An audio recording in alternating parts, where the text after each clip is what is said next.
G'day, brothers and sisters. This is the other Paul, and I'm here for a very interesting interview on a topic that honestly, probably almost no one outside of perhaps Eastern Orthodoxy has ever really even considered. I only know of this through incidentally hearing of certain conversations between them. So we will be discussing today and having a basic rundown of the True Orthodox Church. And with me to help me do that, I have a priest and a bishop of the True Orthodox Church. So really awesome lineup we have. So we have Father Joseph Suaidan and Bishop Enoch. So I'll start with Father Suaidan. How are you going this fine Australian morning?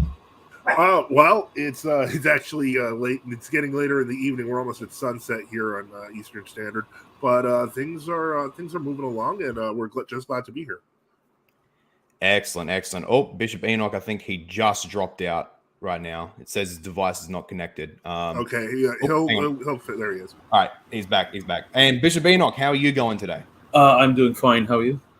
I'm going very well. Thank you, gentlemen, so much for coming on. This is awesome. This is very much going to be an educational stream, even for me as well. I love to look at the kind of more niche areas that the vast majority of other Christians just know almost little to nothing about.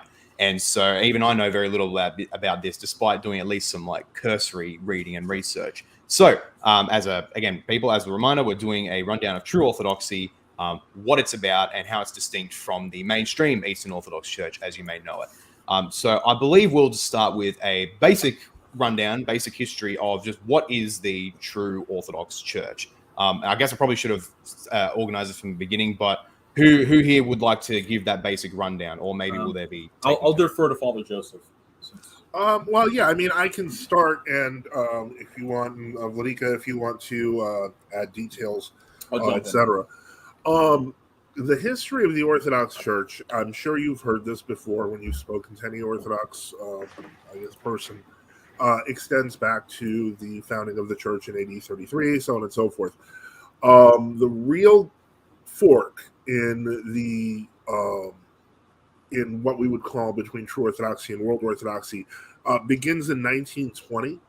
That was when Patriarch Meletius Metaxakis, there's a lot of backstory there I don't want to get into, issues a now infamous encyclical called Unto the Churches of Christ Everywhere, where he proposes common celebration of the calendar with the heterodox. He proposes with Anglican seminaries doing a back and forth trades of students, so on and so forth. The idea was to bring them closer together. This sort of move on his part, followed by a, for lack of a better word, council in 1923, because it was barely real representation of the church, but it was like a few figureheads, and it was quite a mess, where they kind of pushed the ideas of the earliest ideas of ecumenism, or of the union of Christian churches.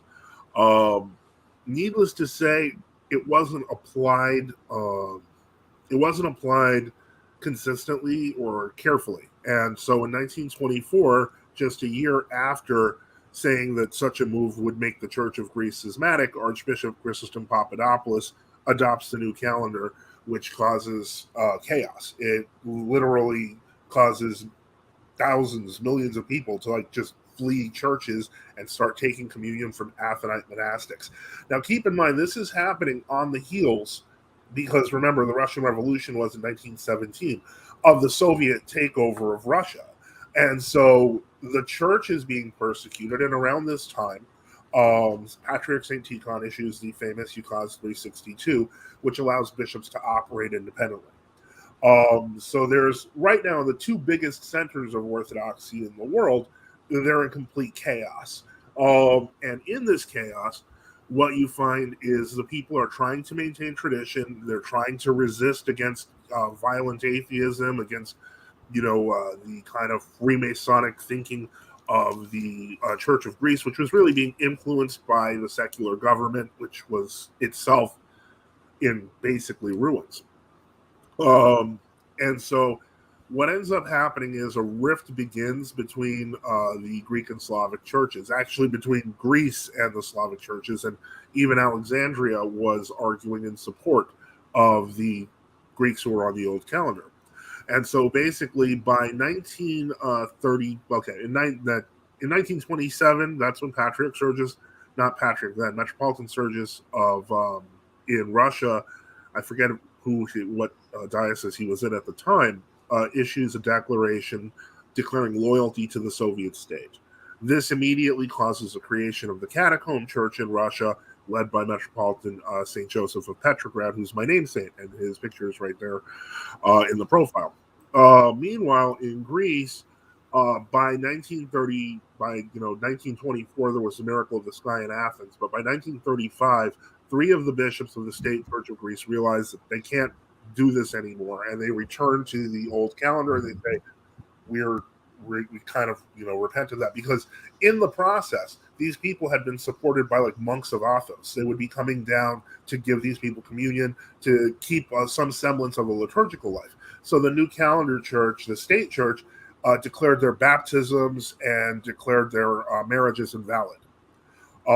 Because of that, hierarchically they needed to organize. These 3 bishops come together, make 4 new bishops, and they basically say, no, this is the church, we're cutting off the new calendarists.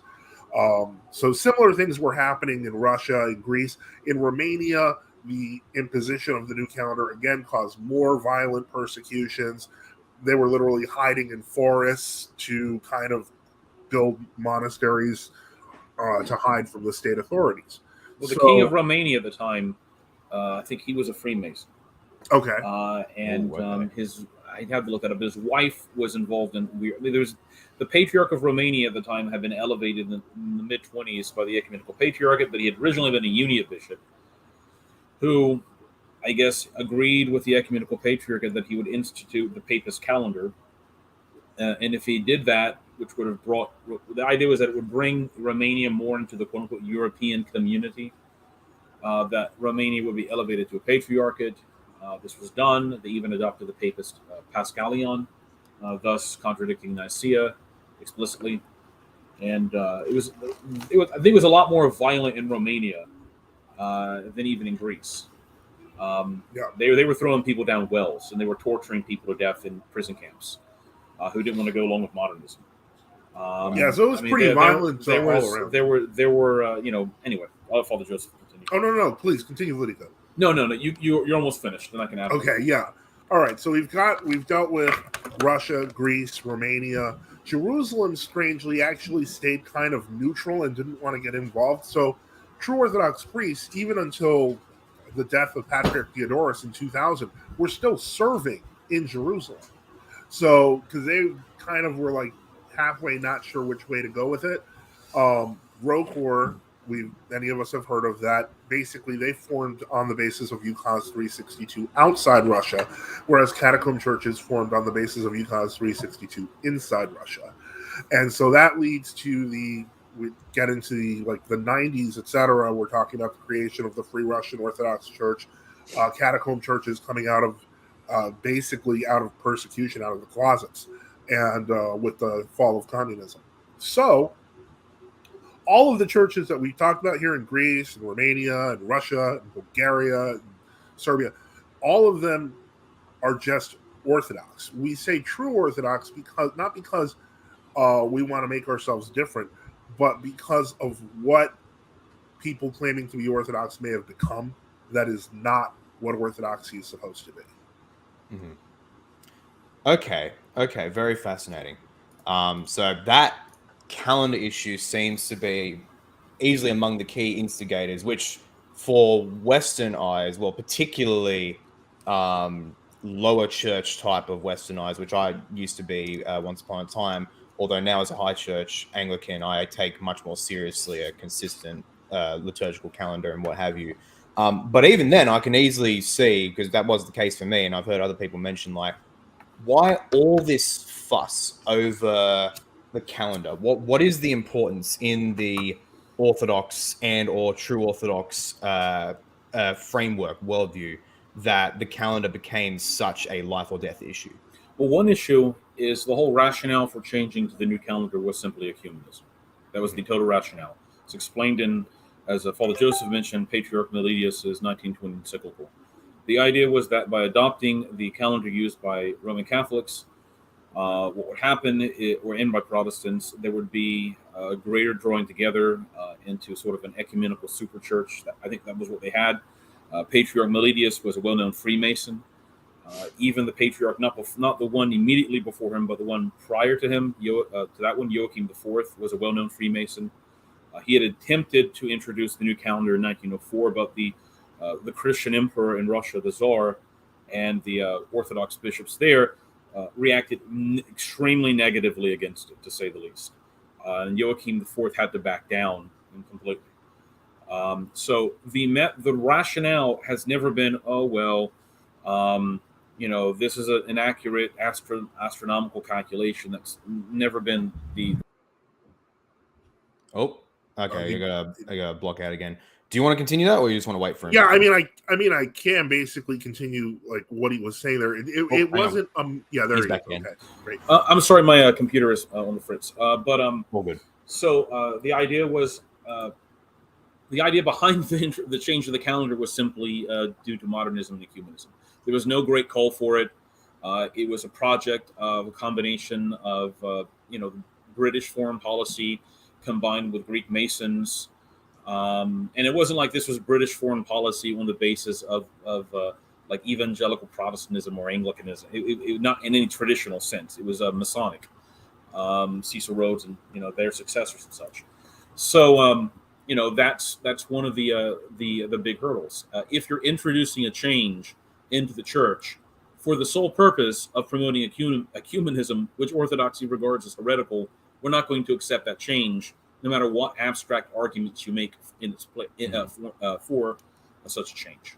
That's as simple as that. Now, there are other positions that go along with that, which is that there have been previous condemnations of the Papist calendar back in the 1580s by the Orthodox Church. It was considered to have damaged the Paschal calculation cycle. The whole rationale for introducing a change in the fixed feast, even if you don't transfer Pascha, was based upon a change in Paschal calendar. So they ended up adopting sort of this halfway system, except in Finland. And it just simply created chaos. So it's always been associated with modernism, ecumenism. There was never any attempt to promote it. And by the way, for whatever you may think about it, the people most obsessed with the new calendar, using this new calendar in Orthodox Church, were people in authority who were killing people like us. They simply wouldn't leave us alone. Their idea was that we're going to kill you unless you use this calendar we invented and we got from Freemasonic foreign experts. Unless you do this, we're going to kill you. All right? So we're not going to do it. All right. So I'll let Father Joseph add any points. Yeah, I think that's definitely something that needs to be addressed right at the outset. And that is, frankly, in every single case, whether it's Greece, whether it's Russia, whether it's Romania, there was a lot of violence involved, and not on our side. So it was not an issue that we're just like, oh, we don't like your calendar. No, it was, you're going to use this or we're going to kill you. And in many cases they did. And that's why we have certain martyrs in our church that obviously they're not going to recognize on their end. But yeah, and that's one thing to also make clear. When we refer to ourselves as True Orthodox, it's not like we just wanted to leave walk away and that sort of thing. We had to establish ourselves legally. And so as far as, and remember that these were, for all intents and purposes, countries with state churches, which meant that we now had two competing organizations. And historically, whether it's the Arian controversy or any of the other controversies that you go through, those who distinguish themselves from the innovators who are still calling themselves Orthodox refer to themselves as True Orthodox. So it's just following the same basic pattern. And what ultimately historically has happened is once the heresy is defeated, people either, as I always say, there's only really two choices for world Orthodoxy, and you're about to see that in the present time, and that's repentance or replacement. Now, just so we should, as Father Joseph made clear earlier, but I want to reemphasize, again, the calendar issue only really became a matter in Greece and then in Romania. It was never really raised in Russia. There was, except the only people trying to introduce the papal calendar into Russia were people called the Living Church or Renovationists, which were Soviet-created modernists. led by Dubrovsky and others, and they were rejected by even by everyone. So True Orthodoxy, let's say in Russia and in Greece, they're both common in the fact that they condemn ecumenism and modernism. But the rationale that initially the exterior circumstances that brought them about were somewhat different. In Greece, it was mainly a Masonic government that had overthrown the king and put his brother in, and they brought Venizelos, who was a Greek Freemason of the Liberal Party, and he, although he himself was not personally invested in as much of violence as Chrysostomos Papadopoulos, the leader of the modernists in the official government church. And in Russia, it was simply straight up Soviet Marxism. And, their attempt was to try to eventually convince the bishops of the Russian Orthodox Church to just do whatever the Marxist-Leninist government wanted them to do. And after they killed enough people, they eventually found, as Father Joseph mentioned, someone compliant who would sign a document, which immediately led to the majority of Orthodox Christians in Russia separating from them, and then many being killed and such. So, Father Joseph, do you have any other points to bring up?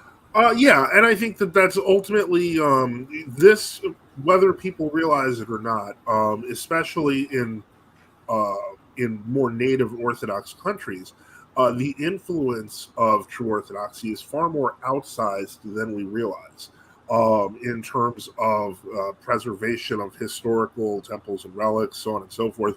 Even in American history, some of the churches that were founded in the 20th century were founded by True Orthodox, old counters. Sometimes those churches would get, sometimes the buildings would switch over because most parishes arranged themselves congregationally. So the idea that, there's, first off, we're not, how do I put this? We're a lot more there than people realize, which is why a lot of people don't want to talk about us. But yeah, True Orthodox are pretty much everywhere. Side story real quick. When I actually, about a year ago, it was about a year ago, there was one of the churches in my area ended up joining a True Orthodox body, not in communion with us, but a True Orthodox body nearby. But here's what blew my mind. I thought that we were the only True Orthodox family in the neighborhood. There were like 30 of them, and all of them were kind of dazed and like, wow, I thought we were the only ones here.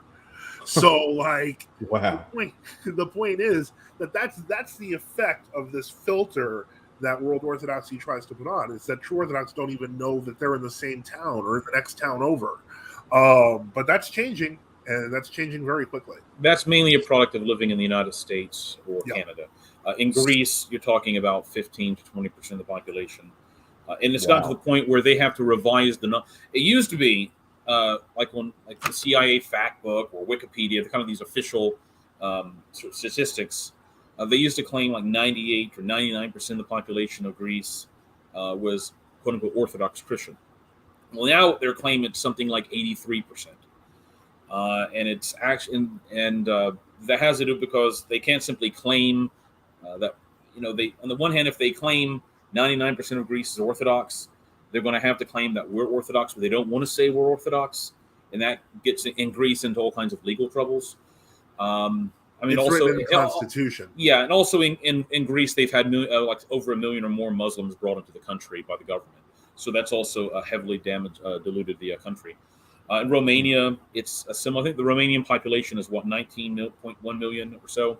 It is shrinking, but the True Orthodox Church in Romania, which is largely 99.9% in one jurisdiction, is the minimal numbers are like 2.5 million.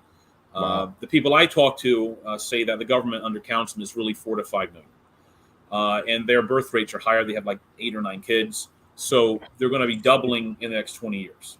So, the point is that in Romania, the position they have is simply, this is going to fix itself. We're just having more children, and it's not going to matter. We're going to be over half the population pretty soon, and they can't do anything about it unless they start trying to tell their own people to have kids. I said, repentance or replacement. So eventually, in some of these countries, the situation will work itself out.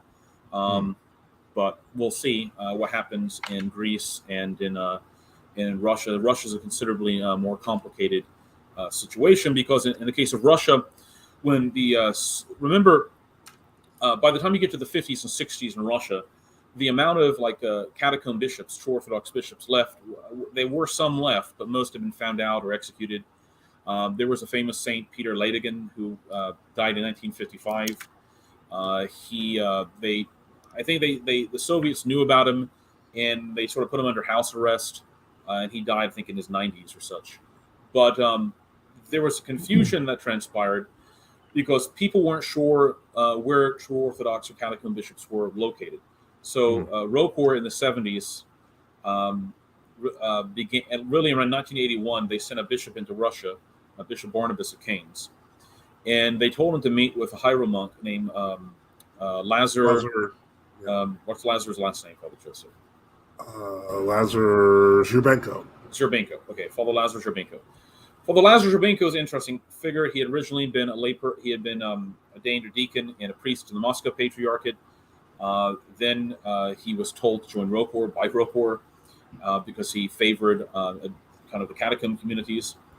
And in 1981, he was consecrated a bishop by Rokor in the Soviet Union secretly. And he sort of organized their communities there. And then in 1989, he came over to the United States, and they reconsecrated him because the original consecration was done by one bishop, and there was a fear that someone would say, well, the canons say you need 2 or 3 bishops, etc. Anyway, another story. So he organizes communities. The Soviet Union is beginning to collapse. The ability of the Soviet state by the time of 1989, 1990, 91 to necessarily enforce all of its more repressive measures is beginning to fall apart. You see this in Ukraine with various Ukrainian autocephalists just disregarding the Soviet government and similar other religious groups. And 91, the Soviet Union collapses, December 1991. So 92 happens. Within Russia, you have a large set of what are called the Free Russian churches. Father Joseph mentioned they were organized. So Rokor made additional bishops. And initially, it was about 10% catacomnics, 90% former Moscow Patriarchate people. And they formed what was called the Free Russian Orthodox Church. So if I may sum up quickly, yes, rather than just simply being an issue of we don't like new dates for doing a certain that was never an issue in Russia. Yeah, it was never an issue. So they were rather all it seems like a classic case of the march through the institutions. It seems like a lot like in the case of Russia, it's interesting because for a very long time, and I know this is not. It's a little bit more nuanced than this, but when the official, what we call the Moscow Patriarchate in the Sergianist sense, was created in 27, and then really in 42, okay, because remember, up until 1941, to the invasion of the Soviet Union, there was a official Russian Orthodox Church that the Soviet government approved. Okay, there were actually 2 of them, but they had about maybe 50 churches open in the entire Soviet Union, and the Soviet government's position was that, well, nobody wants to go to church. It's just nobody's going, which wasn't true. They just closed everything down. And so what happens is this: and meanwhile, there's this massive expatriate Russian Orthodox community in Germany, Austria, France, in the West. Okay, and obviously they're exposing, saying that this is not, Sergius and these other people, they're not the real Russian church. They're just doing whatever the Soviets are telling them. So the Germans invade, the Axis power invades the Soviet Union. And what happens is massive Soviet armies simply surrender. People did not want to fight, believe it or not, for Stalin if, Babushka, got put in a concentration camp because she was making the sign of the cross or she wanted to go to church. Or your uncle who was a priest, it just disappeared. All right?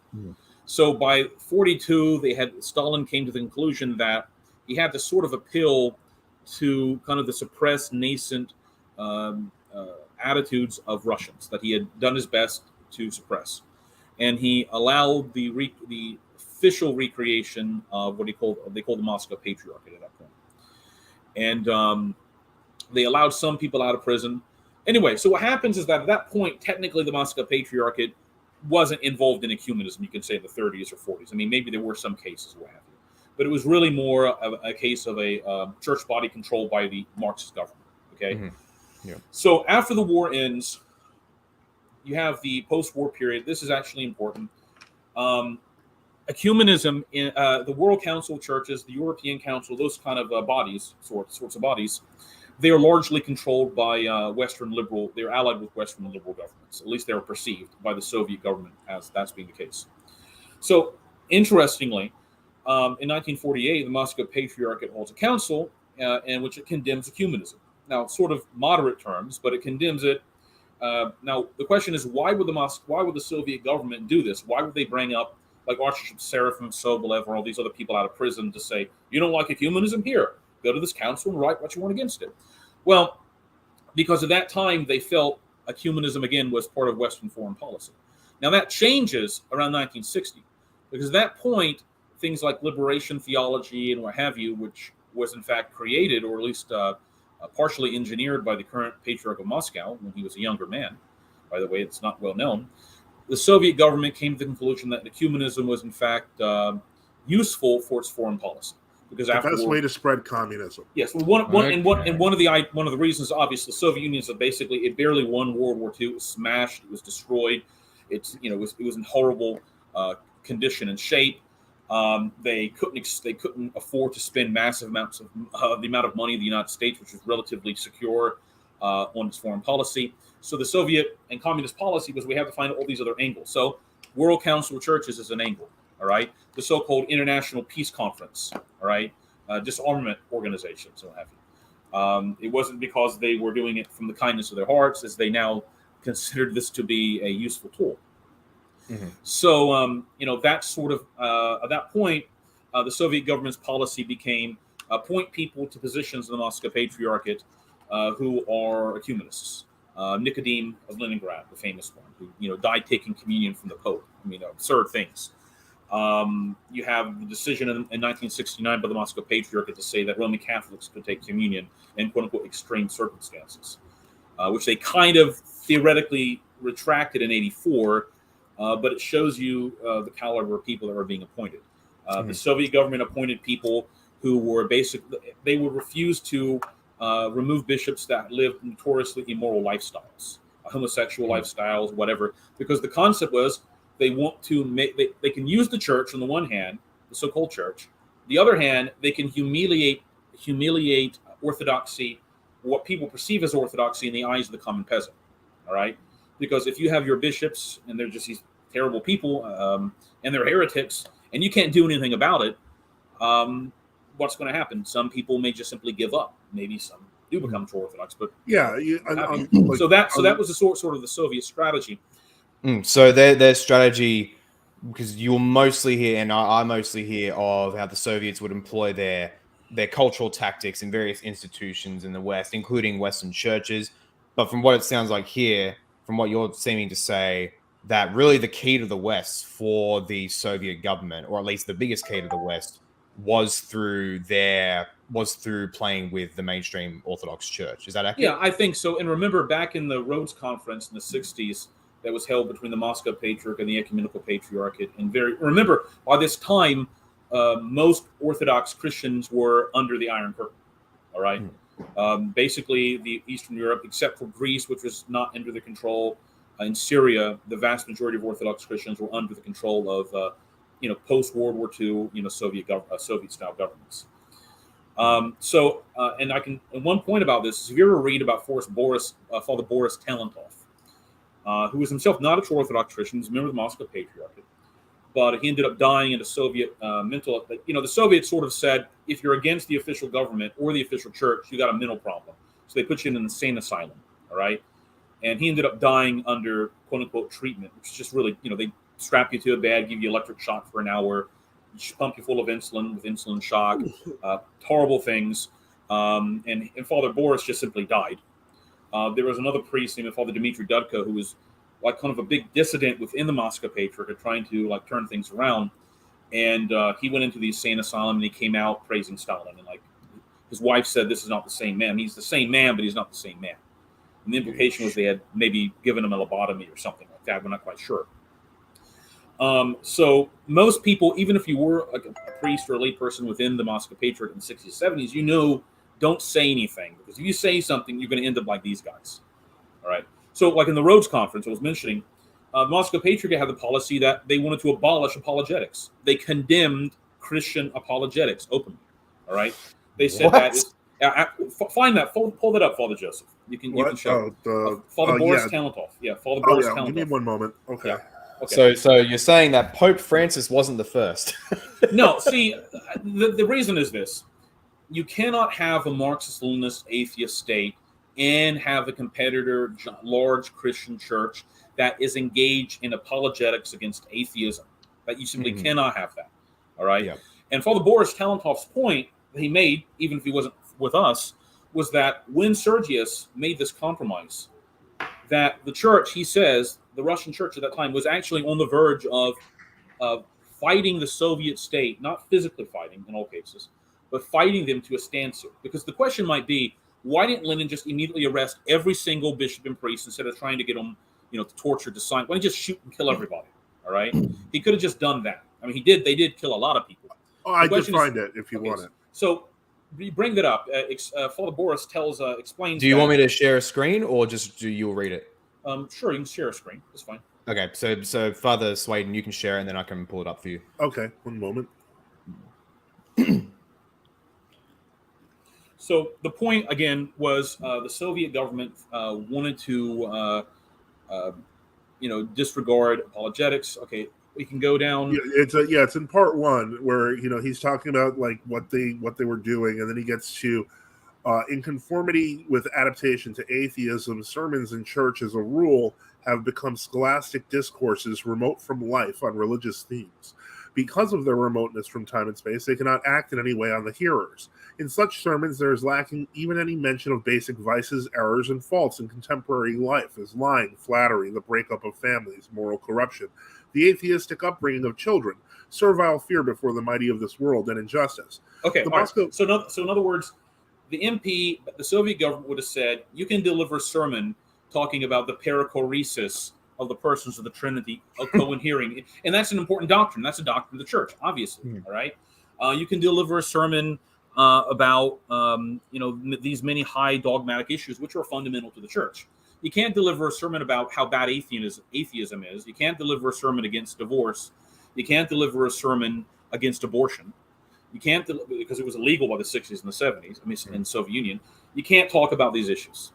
All right, so. The question is, to what extent are you going to be able to influence the average Christian's life if all they're hearing are simply doctrines divorced from any practical preaching of their application? And that's sort of the issue. All right, it doesn't mean doctrine obviously is important, but preaching against atheism, that's an important doctrinal point, I should say, still.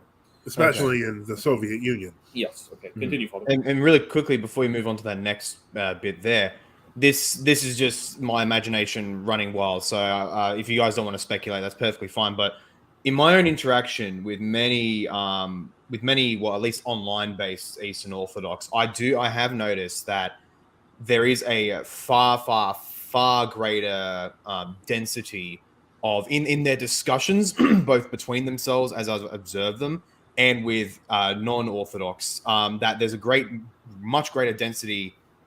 For them to be talking about these more technical points of doctrine, such as the person of the Trinity, hypostatic union, theosis, incarnational theology, much more dense discussion of that topic versus moral issues than I've seen compared to other denominations. Have you guys seen the same thing? And if so, do you reckon that's related to what happened? I have seen that, but you have to also remember that there is an attempt on online apologetics within professing Orthodox circles, in concord with that, I guess, to focus on sort of to divorce things from history. That's an important point. Okay. Someone will say something. I mean, that's how it manifests here, I think. Absolute divine simplicity. I mean, and yes, and by the way, the Church Orthodoxy does believe in divine simplicity. All right. Now we may have a different understanding of it and such. But you could have been in the Soviet Union in 1970 and preached a sermon against the Roman Catholic version of divine simplicity, and they wouldn't have a problem with it. All right, if you're a priest and you start preaching a sermon about abortion is murder and the Soviet government is murdering millions of people by killing its own children through its state so-called health services, well, you're going to get in trouble. All right.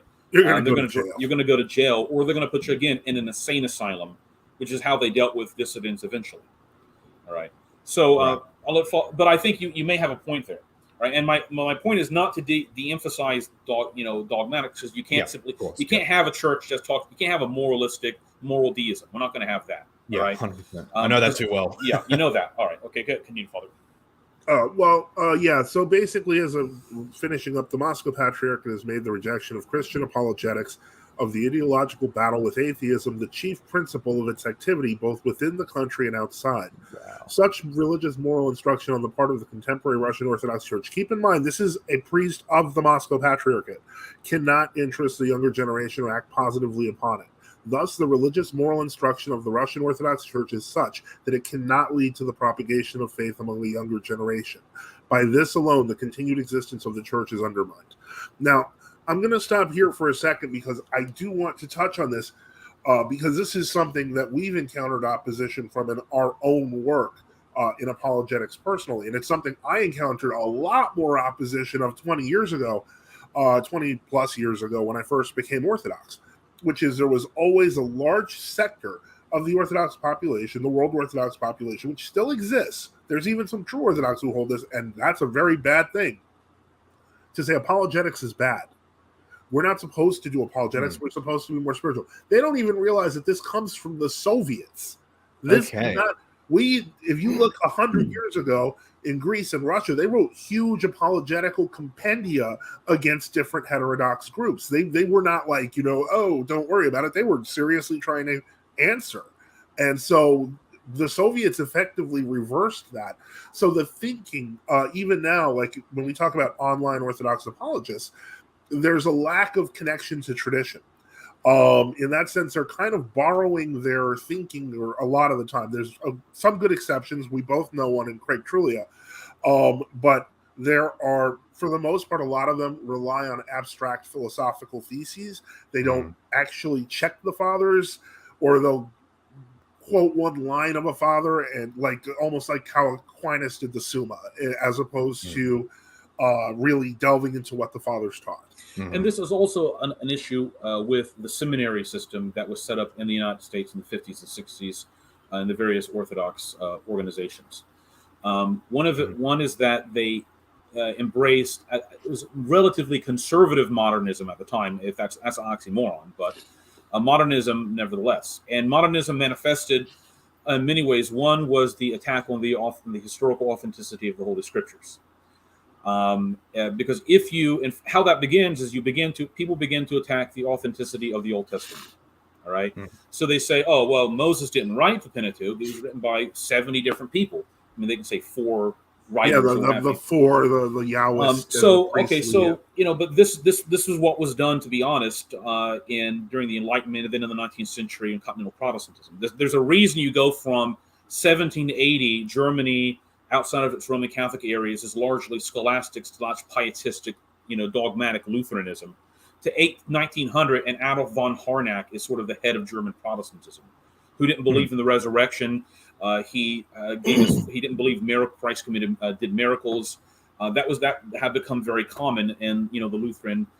They didn't even call them Lutheran. That was also a reason why various bodies in the United States, Lutheran bodies, for example, formed. People just simply left Germany because they couldn't take that. There was even a case back in the 1830s where the King of Prussia organized a synod of the putative evangelical clergy because they had forced a church union in 1870 of the Zwinglians, Calvinists, and Lutherans, which was never going to work. I mean, it was a disaster. They forced church union. And then when the King of Prussia held a synod of the clergy in 1835 or 39, this old Prussian general was sent to be sort of like the moderator. And he was aghast at the blasphemies. People didn't believe in the Virgin. So he took out a sword and told them to all get out, or he's going to, begin going after people. Because remember, a lot of the old nobility would have been more conservative. Anyway, that was always the case. But nevertheless, my point was that you take over the seminary systems, you deny the integrity the historical integrity and inspiration of the Holy Scriptures. Yep. Once you do that, once the Old Testament's pushed out, then what happens about Christ? Because remember, Christ says, he talks about Adam and Eve as real personalities because they were. He talks about Noah and the flood. He talks about Moses. Moses said this. All right. So what's the explanation? So what happens is people began to invent crazy views about, the canonic theory, the Christ really didn't know any better. And it gets worse and worse, and eventually they just give up on the like they write like Harnack. They give up on that proposition. So the same ideas were promoted in the so-called Orthodox seminary system, also beginning in the Roman Catholic system. I came myself from when I was raised in various evangelical and fundamentalist, independent and Protestant churches growing up, and we were acutely aware of what people in the other mainline denominations taught, because I met some of them. All right, and it's always the same thing. It happened in Anglicanism. It happened in mainstream Lutheranism. All of it. All right. So if you can tear down the historicity of the Scriptures, then what's the point in church tradition? Yeah. All right. Because St. Athanasius, he's not there arguing abstract principles that have no connection to reality. He's talking about the Logos, the Word incarnate, who is a real historical person. All right. Jesus Christ, our Lord, who died on the cross for the sins of the world, descended to hell, and rose again from the dead. All right. That's not this abstraction. All right. So that's one avenue of attack. And you will find many people. There was a famous Greek ecumenical patriarchate theologian called Father John Romanides. And he basically says the Old Testament is more or less worthless. He's been dead for years now. He basically says that the belief that the Bible is historically accurate was invented by St. Augustine, which is absurd. It's an absurd claim. I've Don't forget the spinal fluid. Yeah, and Father John Romanides also believed that spinal fluid was the key to spirituality. I mean, he was a crank, but he was a crank, a modernist crank, which is what a modernist is. And he was a pretty high-ranking crank. So my point was, the point is that this is prevalent everywhere. All right, when you encounter someone who says they're Orthodox and they say, "Well, we don't care about the Bible," well, that you can't reconcile that with classical Orthodox catechetical material, like the Catechism of Metropolitan Filaret, the larger Russian Catechism, or the Kievan Catechism, or the catechisms published by the ecumenical and Greek churches in the ecumenical patriarchate back in the 1700s. If you had gone to an Orthodox bishop or seminary academy back in 1700 or 1800, and you had said, I don't believe you have to believe in the historicity of the Old Testament, but I still want to be a priest," they'd say no. And they'd also tell you can't take communion until you're announced as blasphemy. Yeah. That's how strict they would have been about it. Super quickly, Father Suaidan, do you still want me to share the screen, or is it all good? No. I mean, Vladika, do you still need it or no? No, I mean, no, it's fine. It's just the point was made. Okay, so, and can you remind me what source is this? Like, who's it by? Father Boris Talentov. You can send it to the other poll if you could, Father. Yeah, please. Yeah, send me a link to that. So this is written. It's written by someone. Father Boris Talentov, who was a priest of the Moscow Patriarchate. So, because remember, within the Moscow Patriarchate, they had a dissident community in the 60s and 70s, who themselves did not accept everything that was happening. All right. Okay. Now, to the credit, I will say this: at this point in the 90s, 2000s, you can be in the Moscow Patriarchate in Russia and publish apologetical works. It's not any longer forbidden. All right. Okay. I don't know to what extent it's completely discouraged or not. The point was, True Orthodoxy in Russia, once the Soviet Union collapses, there was, for the majority of True Orthodox, how we view the Moscow Patriarchate was still much more ambivalent, surprisingly, for a little bit of time. Why? Because the average priest, the average person didn't talk like they were some sort of modernist or humanist. All right? And so there was this fear that we wanted to avoid saying that they don't have valid sacraments or they're not filled with grace or something like that if they're genuine. The problem was that the official Moscow Patriarchate just simply became more hostile toward us. They in fact seized church buildings from us. That deepened their commitment to ecumenism and to modernism, and it became a point where people within our own bodies would say, why are we holding water for people who despise and hate us and are doing everything they can to physically destroy us and lie about us? So it got to the point where most True Orthodox churches in Russia, by and large, by 2014, 2015, our position is that we don't regard the Moscow Patriarchate as really a church at all. There may be people in there who are sincere and what have you, but it's simply no longer regarded as a church. Now, there are many who, like myself and others, who believe that God will bring back a Christian emperor to Russia, a Christian monarchy to Russia eventually, and that if it's a true Christian monarchy, he will purge the Moscow Patriarchate and such, and it will be brought back into Orthodoxy. But that's the situation in Russia. It's more complicated also because people can support, like you have True Orthodox in Russia who are favorable toward the Russian government in many ways because they don't perceive it as a Soviet anymore, but they don't like the Moscow Patriarchate. Okay, so it's not like we're trying to overthrow or bring about Western liberalism or something like that.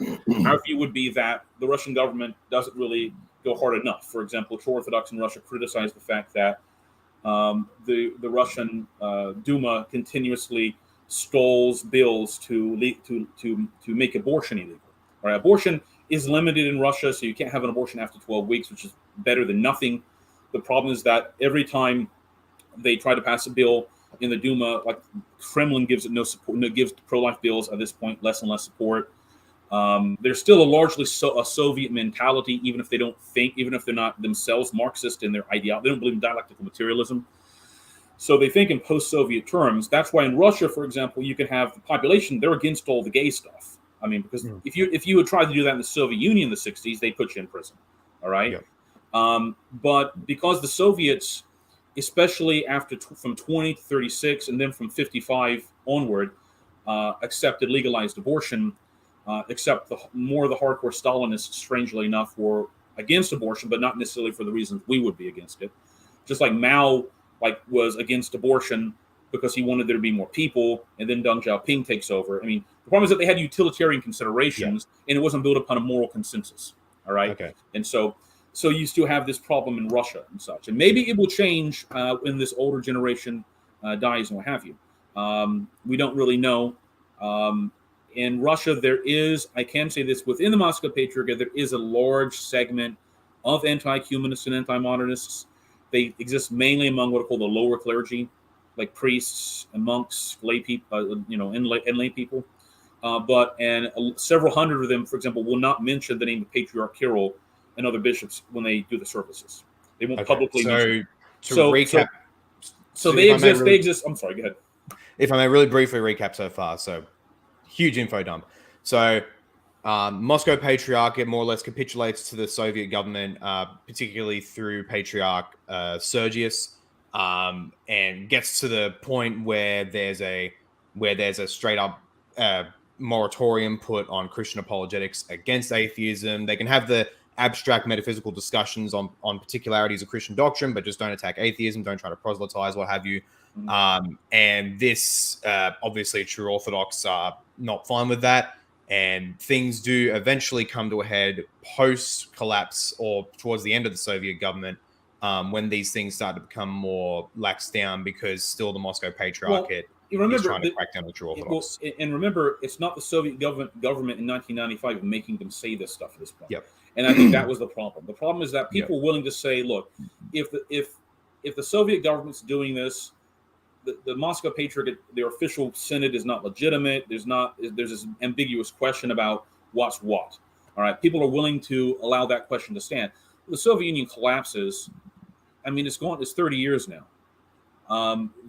There's internet. There's complete. There's not an information moratorium anymore. So you're right. Things come to a head, and that's where we are now. So despite the Soviet government, they're not forcing them to do any of this stuff anymore. No. And yet, from the sounds of it, the Soviet boot on the neck of Moscow was so strong and there for so long that it kind of just left its mark even when it came off. Is that I mean, yes. And you can also, I can point out and say that you can look at figures like Alexei II, who was the patriarch and then, from 1990 until he died in 2009 or 2007. Mm-hmm. And he did support pro-life causes. I mean, he would have said that, look, we didn't agree with this. We just went along with what the Soviet government wanted. The problem is they had delegitimized their moral capacity to the population. Yeah. I mean, even Alexei would have said stuff like he believed in biblical creationism. He believed in 6-day creationism. He didn't accept evolutionism and such. But the problem was he, like many, was a compromiser, and he was also involved with the Soviet government, and people didn't trust him. And Kirill, his successor, is simply just much worse. He was the chief ecumenist of the Moscow Patriarchate before he became patriarch. So Kirill can have differences with Bartholomew in Constantinople and the differences are this. Should the ecumenical patriarchate be sort of like the quote-unquote Pope of Orthodoxy, or should he not? You notice Patriarch Kirill doesn't publish statements condemning the ecumenism or the modernism of Patriarch Bartholomew. All right. Patriarch Bartholomew, for example, back when he was, I think right after he became patriarch, he visited San Francisco in 1994. He gave a speech in the Greek cathedral there where he talked about how, there are many reasons for a woman to have an abortion, and we don't get into the bedroom. I mean, just disgusting things. So much so that you have pro-life World Orthodox official groups in America that have begged Ecumenical Patriarch Bartholomew. They have begged him. They have sent delegations there asking him to sign a pro-life declaration. And he will not. He absolutely will not. You can find articles online about the not-so-pro-life patriarch. I mean, if you start typing in Google abortion, Patriarch Bartholomew, it's going to get really dark really soon. So Bartholomew will say things like he's personally against abortion, or he thinks it's personally not great. But they won't condemn its legality. I mean, look, it's like someone saying they're personally against, I don't know, throwing me into a wood chipper, but they're not going to call the police. I mean, what is that? That's absurd. That's evil. I think part of it in the case of the Ecumenical Patriarchate is because they have a deep connection to the U.S. Democratic Party. That's a reality that people don't realize. The archons, who are sort of the lay people that run the Greek Archdiocese, Ecumenical Patriarchate of America, are mostly bigwigs in the U.S. Democratic Party. Not all of them. The only time they ever said anything remotely pro-life was back in 2018 or 19, when New York State passed an abortion up to birth and beyond, and basically beyond bill. And the archons thought, well, that's too extreme. That's basically the best you could get out of them. Elpidophoros, the head of the Ecumenical Patriarchate jurisdiction in America, he's given talks, and you can find these, where he says the quote-unquote Orthodox Church does not have a position on legalized abortion. He embarrassed the March for Life. He was at the American March for Life, and he gave a speech about that. Right. He started with like abortion's wrong, but we shouldn't judge anyone's motives, okay? And we shouldn't interfere. You could hear the audience groan. And he talked about the personal autonomy of the woman and how and what was even worse was he connected this by saying that, look, the Theotokos, she voluntarily agreed to the conception. Therefore, somehow this you gotta be kidding me. Remember, another poll I like to say, this is not things that we're saying. You can find this on mainstream. You can find this. They criticize him about this. You have a site called the I can't remember the name of it, but they deal a great deal with this, it's just simply not going anywhere. Fordham University is a big part of this. They were a former Jesuit, Roman Catholic. I think they may still be Jesuits. I don't know how many Jesuits are left there. There are hardly any Jesuits left to begin with. I mean, let alone Orthodox ones. Yeah, exactly. That's all collapsing. But they still have a lot of extreme liberal lay people. State funding who run it, making up the slack. So they have, so that's part of their ideology. And I mean, they will simply say people like us are fundamentalists, we're extremists, and what have you. But I'm sorry, if your patriarch is saying that he has no position about whether, well, he doesn't say that. He says he's, if his position is essentially pro-abortion, if that makes me a fundamentalist, then fine. That's how I view it. So, I was gonna say, when you said you can look all this stuff up, I was actually just about to say all that shenanigans with Elpidophoros on multiple issues, including the I think like same-sex issues I've seen as well. Gay baptism. It's that nuts out there that even I, with the little I am engaged in the Orthodox world, even I've seen that and just been, what the heck is going on? Like the absolute clash of images of seeing a man in these classic traditional Eastern garb and then suddenly preaching absolute trash liberal talking points. Like, what is going on with that? And so what you gentlemen are more or less trying to argue here is This There's a reason for this. our status as true Orthodox isn't just, oh, we have these granular fundy things on the calendar, just like how an IFB would be nuts about the King James only Bible and everyone else is going to hell who doesn't do that. It's not that. It is literally, from your perspective, from what you're telling us, the church at large in Moscow and other places has been fundamentally hijacked, and we didn't instigate anything. We just tried to remain true to the Orthodox faith, and they've tried to kill us for it, or any number of other things. Yes, yep. That's the basics of it. Now, okay. As Father Joseph pointed out, when you start talking about, let's say, like you go to the Middle East, we have the Alexandrian Patriarchy, Jerusalem Patriarchy, Antiochian Patriarchy. You can go to Antioch, the Antiochian Patriarch in Syria, and I can guarantee there's not going to be liberal moral teachings coming out of it. Partially because of the culture, I think. You're simply not going to go to Syria and preach gay marriage and get away with it. That's simply not going to happen. Well, they're not going to get away. Period. Yeah, even though it's a quote unquote relatively secular Islamic state, that's not going to happen. And part of it is they kind of blocked all the garbage from coming to their countries and what have you.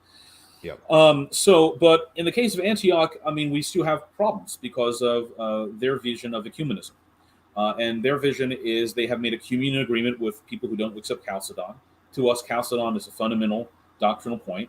The Antiochian Patriarch's position is that they accept Chalcedon, but they allow intercommunion with Monophysites. They've allowed that since 1991. The Alexandrian Patriarchate allows intercommunion with the Coptic Church since the 1990s. And our position is that if the Coptic and Syro-Jacobite churches do not formally accept Chalcedon, we have major problems. And we cannot accept. I mean, look, I've known Coptic people. I had a dentist who was Coptic, and despite my protests, he did my dental work for free, even though I felt embarrassed because I didn't want to. So they're nice people, but that's not a justification that I could say, well, who cares about Chalcedon? We can't reduce doctrinal discussions simply to issues of nicety and interpersonal interaction. So those organizations sort of also went down that path. Although Antioch, due to its own circumstances, not down the moral liberalism. Jerusalem, as Father Joseph mentioned, the Church of Jerusalem stayed traditionalist the longest. Up until early 1990s, True Orthodox Christians, for example, did have de facto concelebration and serving agreements with the Patriarch of Jerusalem. That got to the point where Patriarch Diodorus of Jerusalem was formally condemned by the Ecumenical Patriarch for his interaction with us. And they basically said that, they considered him like deposed in 6 months unless he cuts off all contact with us. He gives in, but he gives in such a sense that he still talks to us or people like us. He doesn't formally do services with us. And he also loudly condemns the Ecumenical Patriarch. So he kind of narrowly saved himself in not the best way, but he was dying of liver cancer at the time. Right. As he was dying, a group of Israeli businessmen, and that's another story, they got him to sign away properties, and his successor took over. And then basically the Ecumenical Patriarch had deposed his successor because they felt he was not a figure that could be controlled directly by the Greek so-called, Ecumenical Patriarch. The Brotherhood of the Holy Sepulchre. I mean, the Brotherhood of the Holy Sepulchre. There are various things, and of course, there's the great Saint Raphael Hawawini, who opposed in 1910, I believe, who once said of the Brotherhood of the Holy Sepulchre in Jerusalem is like the Jesuits in the Roman Catholic Church, except they're worse. Mm-hmm. I mean, there are a lot of background things that happened before the 20th century before this all exploded. One was that you had Masonry. This is well acknowledged. Masonry began to get into the Eastern Patriarchates, especially the Ecumenical Patriarchate beginning in the 1850s. The question is, it was through continental and British influence. You had the famous Joachim IV, who I mentioned, and he was kind of, he was publicly acknowledged to be a Freemason after he died. The question is, to what extent did people know he was a Freemason when he was alive? Mm-hmm. I mean, there were serious compromising problems. The And you had sort of like before the divisions between us and the mainstream happened, okay? So when we were all in this, you say, one body, okay? We still had maintained control. People like us maintained the edge of control, you might say, okay? Where Joachim IV, if he wanted to talk about modernism and ecumenism, he'd have to phrase it in such ways as to make it like, oh, I'm just proposing ideas. I don't believe in them, but I think we got a dialogue about them, all right? And the great advantage we had was that, and our belief again is that one of the great advantages Orthodoxy had is a Christian monarchy, especially the Christian king in Russia, the Tsar, and they, for all the problems monarchs have caused, by and large in Orthodoxy, we have always supported them if they're Orthodox, and the Russian Tsars put a stamp upon any progress upon modernism and liberalism in these areas. One reason was because the Tsars had a lot of money, and they'd say, "Look, I'm not going to fund this project if you're going to let this stuff be taught." It's just as simple as that. Secondly, the Russian Orthodox Church, the Tsar, could print a lot of apologetic books attacking modernism or liberalism, and they would just flood them, translated into Arabic or Greek, into these areas. So we had this capacity to, where the hierarchy was basically kind of de facto on our side, and we had this great force that could simply flood material in and use its influence to support the more stalwart people like us. Well, that collapses, as Father Joseph says, after the Tsar is murdered, after Russia is destroyed. All right. Then the inversion of Christian Russia is created, the Soviet Union, which becomes the exact opposite of everything that he was supposed to stand for. All right. So at that point, the ecumenical patriarchate has no brake on what it wants to do. The Masonic influence empowers liberalism. They have no brake on what they want to do. Even figures, there are even figures who were, I mean, this is something I had to come to this realization. There was a Greek metropolitan who was killed by the Turks in 1922 called Metropolitan Chrysostomos of Smyrna. And he is lauded as a martyr. And he died, he was killed by the Muslims.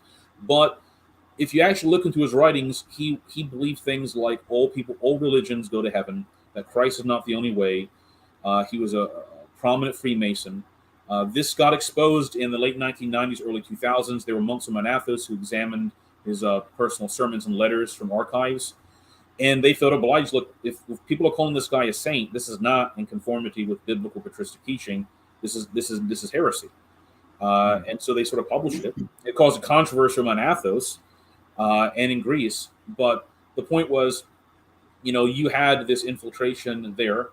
And if, there's no other solution. So we don't have the Tsar anymore. The king in Greece actually sort of supported us up until 1920. Metropolitan Theoklitos, who was the Bishop of Athens, was an anti-modernist. He, in fact, anathematized the Masons and the liberals and the Democrats who were against the monarchy in 1918. There was a big public anathema against them. He didn't want to have anything to do with this. Well, obviously, the king is overthrown. The Masons come back into power, led by Venizelos and others. They change the calendar. What happens is they get rid of the king. I think they put his brother in charge and said, "You're going to do what we say, or there's not going to be a monarchy." I mean, what's the use at that point? Then Theoklitos and a number of other bishops are simply arrested, and they're just shipped off to some prison, and they put new bishops in, and then they say, "Well, look, we have to become more acclimated to European liberalism, to the European integration, to the European world. Greece is a primitive and archaic and reactionary country. Therefore, we have to accept, this is the rationale, we have to accept the calendar." I mean, that sounds to Protestants. I mean, I know when I was growing up as independent fundamentalist, I'm like, this is kind of crazy. But then again, I remember, like you said, if you look at the rationale why people do things, it's not the object itself so much as why it's being pushed. All right. Why would they care? Well, because they know in the minds of the average Greek peasant, to whom the whole life revolves around the village church, going to church 3 or 4 times a day, hearing preaching, going to communion, going to confession. They can say their ancestors received the sacraments of baptism going back to the 1st century in many cases. All right, when the apostles came to Greece, to suddenly say everything now has to be changed so we can become more like people who we have said are heretics is not going to fly with any of those people. All right. If the government wanted to say it wants to go on the business calendar, that's We don't like it, but okay, fine. But if you're going to force our churches to change what they do to appease liberal Masons, no, we're not. We're absolutely not going to do that. And in Russia, the situation, again, as I explained, was a little bit different. At this point now, they used to be sort of a denial for a very long time, up into the early 21st century, that any of these issues exist. You would just say, look, you try to explain this to somebody who's mainstream, if they're even interested in this, mainstream Orthodox, and they'd say, oh, who cares about 13 days? And you try to say, well, look, it was ecumenism and modernism. Here's the Masonic. Here are the documents. Like, I don't care about any of this. All right. Well, now suddenly, when they're hearing about Elpidophoros, and they're hearing about the schisms within World Orthodoxy, and they're hearing about all the liberalism, you can't simply say this all started happening in 2012 or 2015. This began before that. It began even before 1920. I mean, 1920 was the big jumping off point, but it began to infiltrate as far back as the 1850s. And I think this is not conspiratorial, because people acknowledged Joachim IV was a Mason and others were. They simply bid their time, because Masonry, as anybody who calls himself a Christian and has any understanding of the Bible knows, Masonry is simply not compatible with any reading of the Bible. Zero. There's no compatibility. Masonry says out that you look at the Masonic funeral service.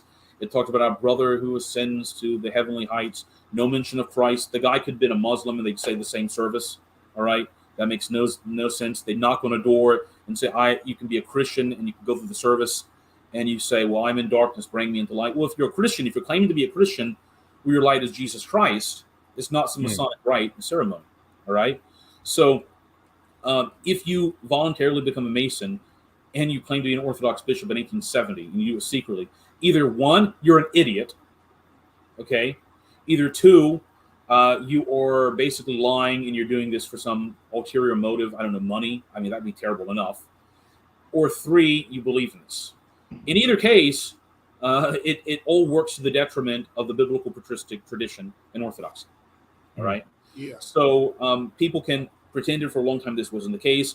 Now that the schism between Moscow and the Phanar has happened, a green light has been given within Russia, within the Moscow Patriarchate, for political reasons, but I think there are maybe others, but mainly for political reasons, to bring all this out and to talk about it. This is why you can find articles about exactly what I'm talking about. This on mainstream Moscow Patriarchate sites now. They're airing the dirty laundry. Airing the dirty laundry. They were sort of an agreement they had. Well, we won't say this about you if you won't say any of the Sergian stuff about us. Well, now that pact has been broken. That's over with. All right. All I can say is we're not this. I hate to use, we told you so, because there's only so much that can do at this point. My hope, my prayer would be that these bishops and clergy and their lay supporters simply repent of all this evil and blasphemy. I don't really think they're going to do that. I think especially when you get into the ecumenical patriarchate, they are so enmeshed in theological liberalism at this point that they will not back down as part of their self-identity. Even Kirill is to a good extent enmeshed in ecumenism. He doesn't really want to condemn it. He's careful about how he goes after people in the Moscow Patriarchate over ecumenism, but he will do that. It's sort of like if you ever grew up, knew people who grew up in like the Episcopal Church in America in the 50s. They didn't have women's ordination at the time. They didn't have gay marriage at the time. They didn't have any of that stuff at the time. All right. But you still had a corrupted theology, even from their own bounded narrative. Okay. Where their own, like you had proto John Shelby Spongs and those types of people, and in the wings. All right. And seeing how much could they push and get away with it. Okay. The same, it's just the same. My point is, it's the same strategy Masonic liberalism has employed everywhere they've gone.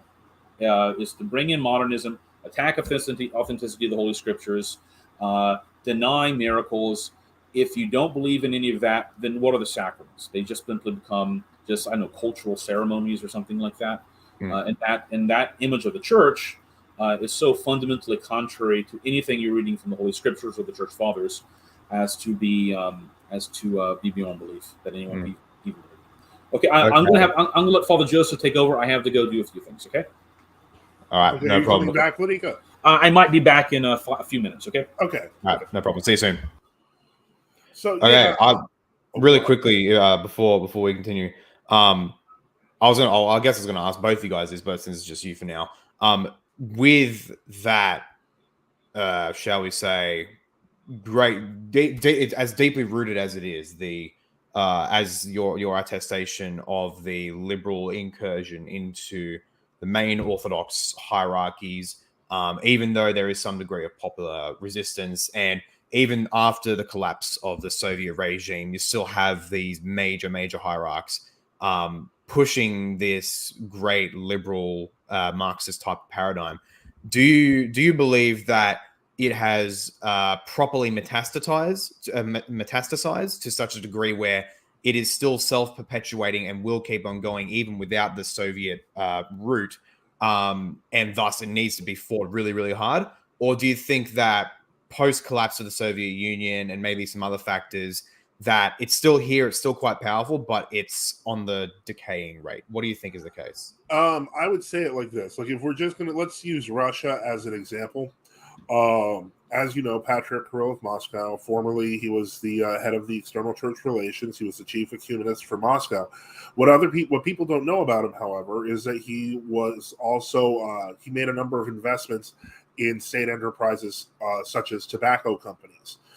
So many, as a matter of fact, he became a multimillionaire off of these investments, and in Russia was referred to as the tobacco metropolitan. So yeah, in the sense that ideologically communism has collapsed, there's still that statism, there's still collectivism that he's kind of imbued with, but more importantly, the change from communism to capitalism. I mean, he's gotten very good. He was very good at both. So to that end, the ideological change, like his beliefs in terms of ecumenism, etc., really have gone largely unchanged. He has to preserve a better image as patriarch, but he's still, you can still get the festal greetings with the Monophysites and so on and so forth. It's all there. He's gifting, the Quran to the Muslim delegation. And this is something important to point out in modern Russia. A lot of people say modern Russia is an Orthodox country. This is a mistake. Modern Russia actually has 4 official religions: Orthodox Christianity, Judaism, Islam, and I forget if it's Catholicism or Lutheranism. But the point is, those are all state official religions. And right now, up until recently, the Muslims were getting a whole lot of love from Putin, and even to some degree, a lot less, there was no hostility from Patriarch Kirill because of Chechnya. Because the Chechen regiments that are fighting in Ukraine, well, now Putin's like, well, these are our best guys, so we got to respect and love their religion. So they're kind of pushing Islam. And actually, there was a Christian apologist. I don't remember if he's a Copt or he is Antiochian, Antiochian Greek Orthodox. I don't remember. But in any case, because of persecution and threats in his own country, I believe it's in Egypt, he went to Russia, but he burned a Quran as a show of protest during a lot of these Quran burnings, etc. They actually arrested him. I remember that story. Yeah, they arrested him in Russia. So the point is, it's not one thing to remember. If you and I could talk for quite a bit about this, but Father Daniel Ciesev, who, if you know Patrick Craig Trulia, he's talked about him quite a bit. He would argue against Islam. He was an apologist against Islam, and that's what killed him. He was shot in the chest for it. Now, one thing to keep in mind is that in Orthodoxy, martyrdom is the fast track, for lack of a better word, to being on an icon. It is literally, a person who's obviously martyred for the true faith, which Father Daniel, based on all of his writings, held to a standard Chalcedonian Orthodox view, is still not glorified by the Moscow Patriarchate. And the reason why is because at the top levels, there are people who felt that Father Daniel Ciesev was a troublemaker and that he was causing problems by trying to convert people from Islam. So this is something to keep in mind when we're talking about even recent cases. That's the reason he's not listed as Saint Daniel, the new martyr, already, because of stuff like that. And so ultimately, I would say that if you look at, say, Holy Cross, St. Vladimir's, etc., in the U.S., you look at the seminary systems that they have in the U.S. and Europe, etc., these are entrenched liberal modernist systems. They are pumping out new generations of ecumenists and modernists. They're not, as much as people don't like to admit that, that's part of the reason why there's internally a lot of chaos going on right now in world Orthodoxy in the West, because of the fact that people are realizing, hey, wait a second, my bishop might not be as Orthodox as I thought, but they don't know what else to do. And since they've kind of been trained with an almost papal mentality that there is this centralized, authority, which is now falling apart before their eyes, that just stay with the flock, and a bad bishop would, he was, his KGB name was Drozdov, if I remember correctly. Wow. No, Drozdov was Alexei II, Kirill, I want to say Mironov or something. He had, all their KGB names were revealed in the 90s. But, that's the thing. Could it generationally become better? Again, it goes back to that whole repentance or replacement. Demographically, True Orthodox keep growing, and they're growing in Russia. There's a lot of them, millions. So the point is, will it matter? In 2 or 3 generations, will there be so many True Orthodox that they are the de facto Orthodox Church and end up getting the patriarchal buildings, etc.? Very possibly. That's what could happen. I don't see how the ecumenists, because the ecumenists can't last forever claiming to be the Orthodox Church and so on. They want to reunite. They want to unite, and so that's kind of why, with Antioch and Alexandria, there's concelebrations with Monophysites. There's giving of communion to Monophysites. And I know that I've seen some Monophysites probably in the chat. I'm not trying to be offensive. I know you guys are very serious. But if you don't accept Chalcedon, you shouldn't be receiving communion from our hands. It's that simple, because we believe in that, and that's part of the teaching of the church. But when you start smashing that up, okay, we're going to recognize Protestant and Roman Catholic baptisms. Okay, we're going to start communing Monophysites. Okay, we're going to start, the Pope, I think it was famously expressed by Bartholomew, the Pope is the first bishop around the Rome, as the Patriarch is in his sphere. Once you start having these sorts of statements, you don't even need formal communion. You've already started convincing your people, and you can ask them in churches under the ecumenical patriarchate, are the Roman Catholics part of the church? You're going to be surprised how many people, including clergy, say yes. At which point, what are you? Wow. So interesting thought I had as well, with you talking about True Orthodox will just demographically one day take over from World Orthodoxy, at least in Russia.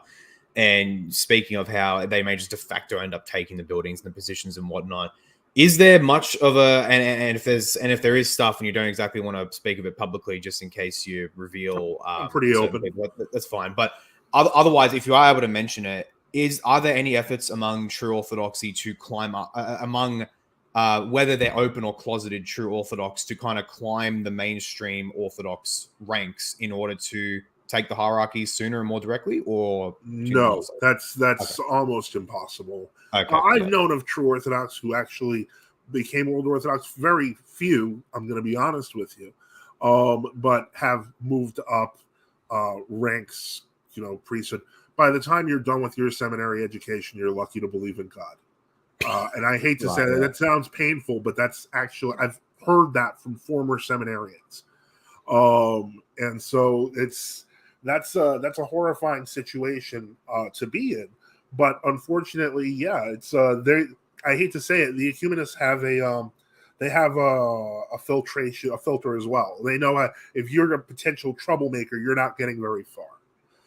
Which is why Father Peter here is kind of a surprising case. But even look at if your whole goal is to be treated like a rag doll by your hierarchy, then sure, by all means, go do that. But realistically, are there any bishops who support the church, the church's views against ecumenism or modernism? If there are, we don't know of them.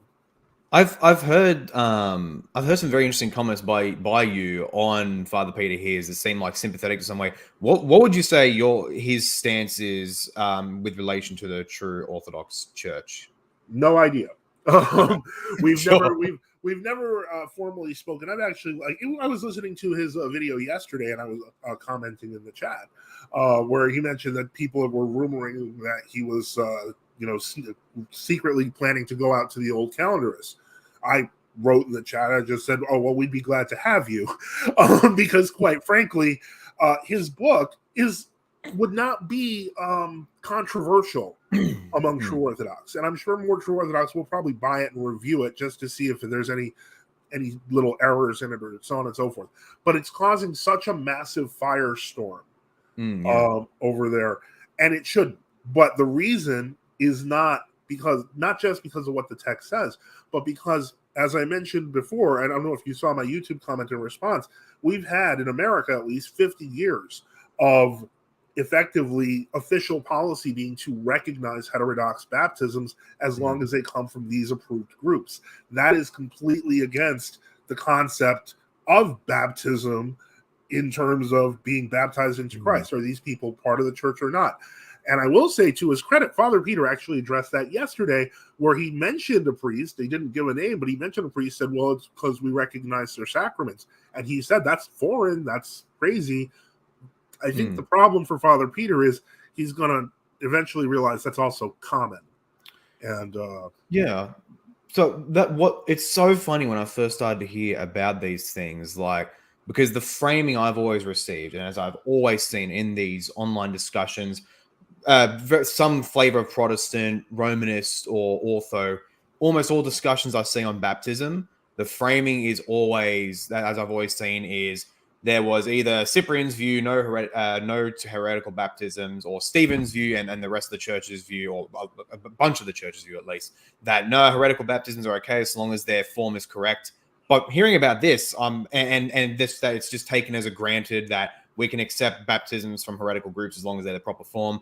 But now hearing about this, I'm hearing that no, it might actually be the other way around. Am I right? Or no, you're actually all right, and that's part of the reason this whole controversy started, because of American clergy, and this is in World Orthodoxy, who went to Mount Athos, where many of them had been received by chrismation. These were clergy already in World Orthodoxy, and they went on a pilgrimage. This is when this started. I want to say around 98. But the monks on Mount Athos were like, "You're unbaptized." And they correctively baptized all of them. And so the point is, this is where the controversy sort of started to begin, but ultimately the bishops just threw out whoever was a dissenter anyway. And so now we're seeing it rear its head one more time. And but this time around, the simple reality is, while they want to say you'll just be removed and taken out of the church, we're in the age of the internet. They can't hide us anymore. And so the point is, that scares them because they're between a rock and a hard place. They're committed to ecumenism. They're committed to Western, modern, great American empire liberalism. And they're committed to their position. But at the same time, they realize that if they don't change, they could lose these people. They're in a catch-22. And we're I hate to say it, but we grabbed the popcorn and we're just watching now. Wow. Okay. So big stuff. So it seems that that framing of Cyprian wrong, others correct is the canons of the church. The rudder effectively endorses Saint Cyprian's position. Yeah. Wow. Okay, that's pretty big, and I guess we can see why it's kind of influential. That framing is influential, particularly in the West, because I'll also see someone like Augustine, for example. He'll talk, Cyprian's great. He was super pious. He's a great saint of the church, but he was wrong on baptism. And that kind of just became a standard default view, at least in the West. But now apparently even a lot of world orthodoxy is, despite the canon saying otherwise, kind of taking that kind of view on baptism. And that comes from decades of ecumenist policy. Yeah, That's not an accident. It's all linked. And the thing is, I'm actually sympathetic. To people who were chrismated, etc., and they didn't know better. And as long as they recognize that baptism is normative, I don't have a problem with that. But the bigger problem is that most of these people were brought in saying you had a baptism already, and that's bad ecclesiology. It's bad theology. One point on that, and this is something I noticed growing up in like the little Protestant churches in America, at least, that the majority of them, the ones I encountered, they did not believe baptism was a sacrament, not in any meaningful sense. To them, it was sort of either a believer's baptism, where it was just a sign of already accepted conversion, or if you want to somehow reaffirm your faith, you can get baptized again. Yes, or if you did encounter fundamental Presbyterians and some fundamental Methodists, they would say it's like a sign of the covenant that God is going to regenerate you in the future, or something like that. And what I noticed was that, like among like fundamental Methodists, there was really no consistency in how they baptized. They did things like pour water on the baby's hand, or they just were sprinkled in the face. Things that technically, from let's say the position of the early fathers, where they talk about clinical baptism, like the Didache talks about clinical baptism, which is if you can't be immersed 3 times and you need to be baptized, they would pour water on your head 3 times. Okay. And that sort of became the model where if you couldn't do immersion baptism for some legitimate reason, that was accepted. But I never saw anything remotely like that. And many of the Baptist baptisms, like there could be others that saw differently.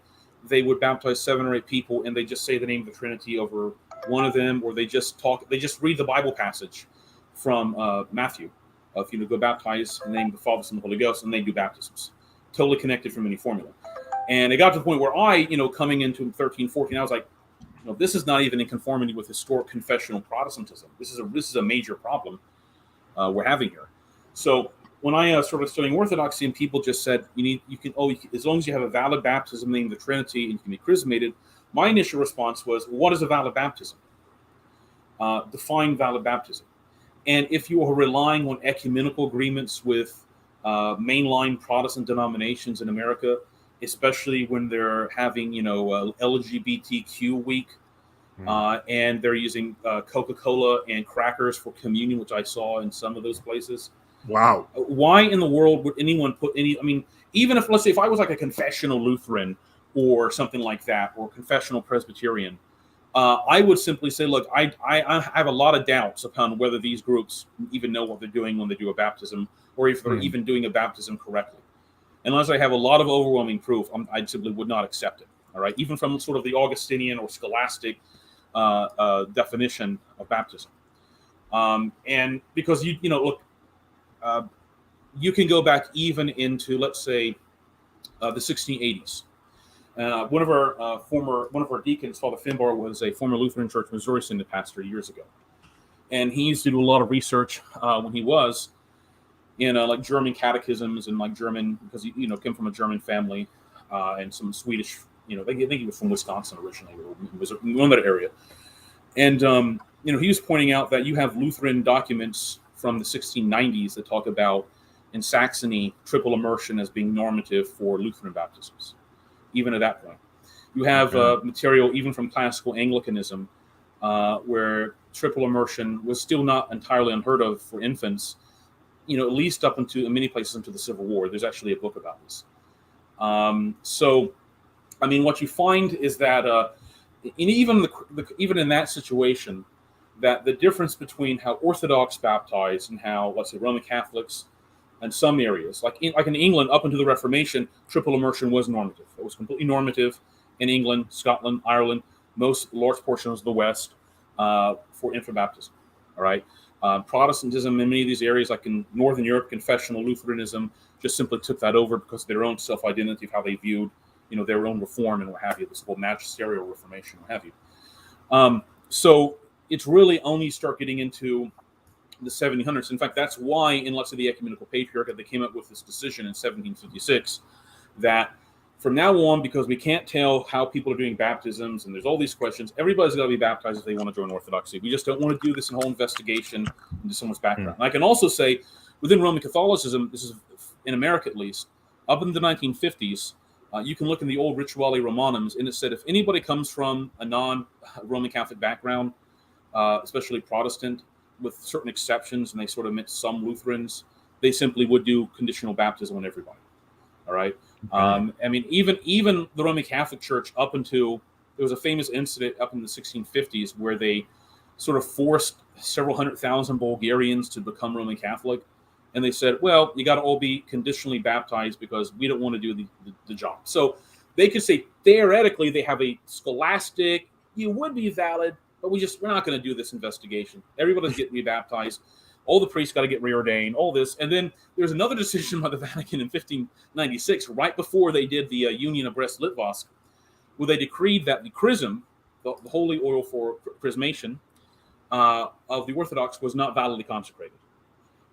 And they have various bases for they claim. They reversed the decision like 40 years later or something like that. But what that meant was they could then force the Unia in Belarus and Ukraine, and they could just say, well, you know, you're not really confirmed chrismated. That means maybe your ordinations aren't valid also, because maybe one sacrament builds upon the other. So everybody's got to join us, and we're just going to start from new. All right. So people can often approach Orthodoxy and say, you know, the attitude of receiving everybody by baptism, or the majority of people, is just this crazy thing we invented in the 50s or something, or the 1890s. But this would not have been that unusual. And is fundamentally response, one, to the fact that we cannot look at other confessions, how their baptisms are done, and say that this is recognizable within the limits of how the ancient church or the canons and Orthodoxy does baptisms. And if that's not the case, it's going to create a controversy. In that point, we have to choose, do we wish to create a controversy among our own people, or do we wish to please people who are exterior to us due to some sort of ecumenical agreement or what have you? So, I mean, that's the reality. But again, what is true is in Russia, up until 20th century, if you were like Lutheran or Presbyterian in Russia, and they had a state Lutheran church in Russia, they had a state Presbyterian church in Russia. They were regulated. If you came from those confessions and became Orthodox, they did accept those baptisms as being externally done correctly, right? Because Orthodoxy, when it has exposition of the sacraments, the conclusion that has come about has been that we will accept that outside the church, the external forms of the sacraments can be done, all right? But we do not accept the interior consecrating grace as present, because we consider grace to be present in the form of the sacrament, the interior consecrating grace to be form of the church. So therefore, in the case of St. Augustine, remember, I should also point out, to be fair, St. Augustine did not come up with his idea of, let's say, holy orders or baptism. He derives that from St. Optatus Emilius, who lived before him. And in fact, if you read St. Optatus Emilius' work against Donatists, he largely restates St. Augustine's views that St. Augustine would later point out in the 7 books on baptism, or the 2 letters against Batilium. But I should point out, even when you dealt with the Donatists, or most of the Arians, or the Nestorians, or the Macedonians, or any of these other groups, as a rule, all of them baptized by triple immersion. You could find cases of clinical baptism by triple pouring, and such like that, but that was very rare. So from a practical point of view, things like St. Augustine or St. Optatus' view of where the sacraments work and how that happens never becomes a burning issue. Because remember, the canons, like the Second Ecumenical Council, says that these various groups of heretics are received by chrismation, except the Eunomians. There's like this weird Arian group who baptized by single immersion, and they baptized upside down, and they baptized in the name of the uncreated God and of the created Word, and such. So the church is like, well, we can't accept that. That's we're not going to accept anything like that. Yeah, so it's largely about form. This was mostly applied also with uniates, because we knew that their form was very similar. It just needed to be filled with outward grace. So that's why you could forgive that. It was the same exact form. So for example, like Belarus was a Roman Catholic uniate country from 1596 unto 1839. And then they had what's called the Palat Sobor, where the Uniate Metropolitan or Bishop of Minsk, Joseph Shemeshko, the Uniate clergy, They no longer wished to be Unionists, and they became Orthodox. And as a result, they were simply accepted into the Orthodox Church. There were no rebaptisms, no rechristmations, no reordinations. They simply publicly signed documents because it was considered that their external forms were still valid and such. So they were still Orthodox. They still yes. looked like ours. Yes. Well, I mean, some of them did, some of them didn't, because they had been heavily Latinized. And such like that. General form. I mean, some of them had been turned in. That was always sort of the point of the Unia, was Polish, and sort of try to convert people into Poles. It was actually part of it. And that's also another point, that oftentimes it's made against Orthodox that it is a peculiarly and particularly ethnic religion, as if ethnicity is something to be ashamed of. But I can see, in the sense of, you have an ethnic supremacism that pushes people outside of the church and they attack people. That's not necessarily the greatest thing. But I think it's omitting things if people are forgetting that wherever colonial Roman Catholicism went, let's say the Spanish Empire, like in the Philippines, they had no native Filipino Roman Catholic bishops until like after the Spanish were kicked out of the country. All right, they just simply had ethnic Spaniards. Italy, the papacy was essentially an Italian, a conclave of Italians who controlled the Roman Catholic Church for about 500 straight years, if not far more than that. All right, that was the complaint of Vatican I that the German Roman Catholic bishops had, that there were 1,000 Italian bishops and there were 30 German bishops. Something is definitely wrong here, because the papacy just created ad nauseum, multiplied vicar bishops by the hundreds. So they can have Vatican I Council, and they're going to have a vote, but you got 1,000 Italian bishops who are dependent upon the Pope. I've never heard that before. Wait, so like 1,000 or so Italian bishops, and they just created these bishoprics out of thin air? Well, I mean, they had been in existence. I mean, it wasn't like in 1870, 68 they created 1,000 Italian bishops. I'm saying you could go back to the 1700s, and you would have 700, 800 bishops in Italy. There would be maybe 200 auxiliary bishops who just were papal functionaries. They were called titular bishops.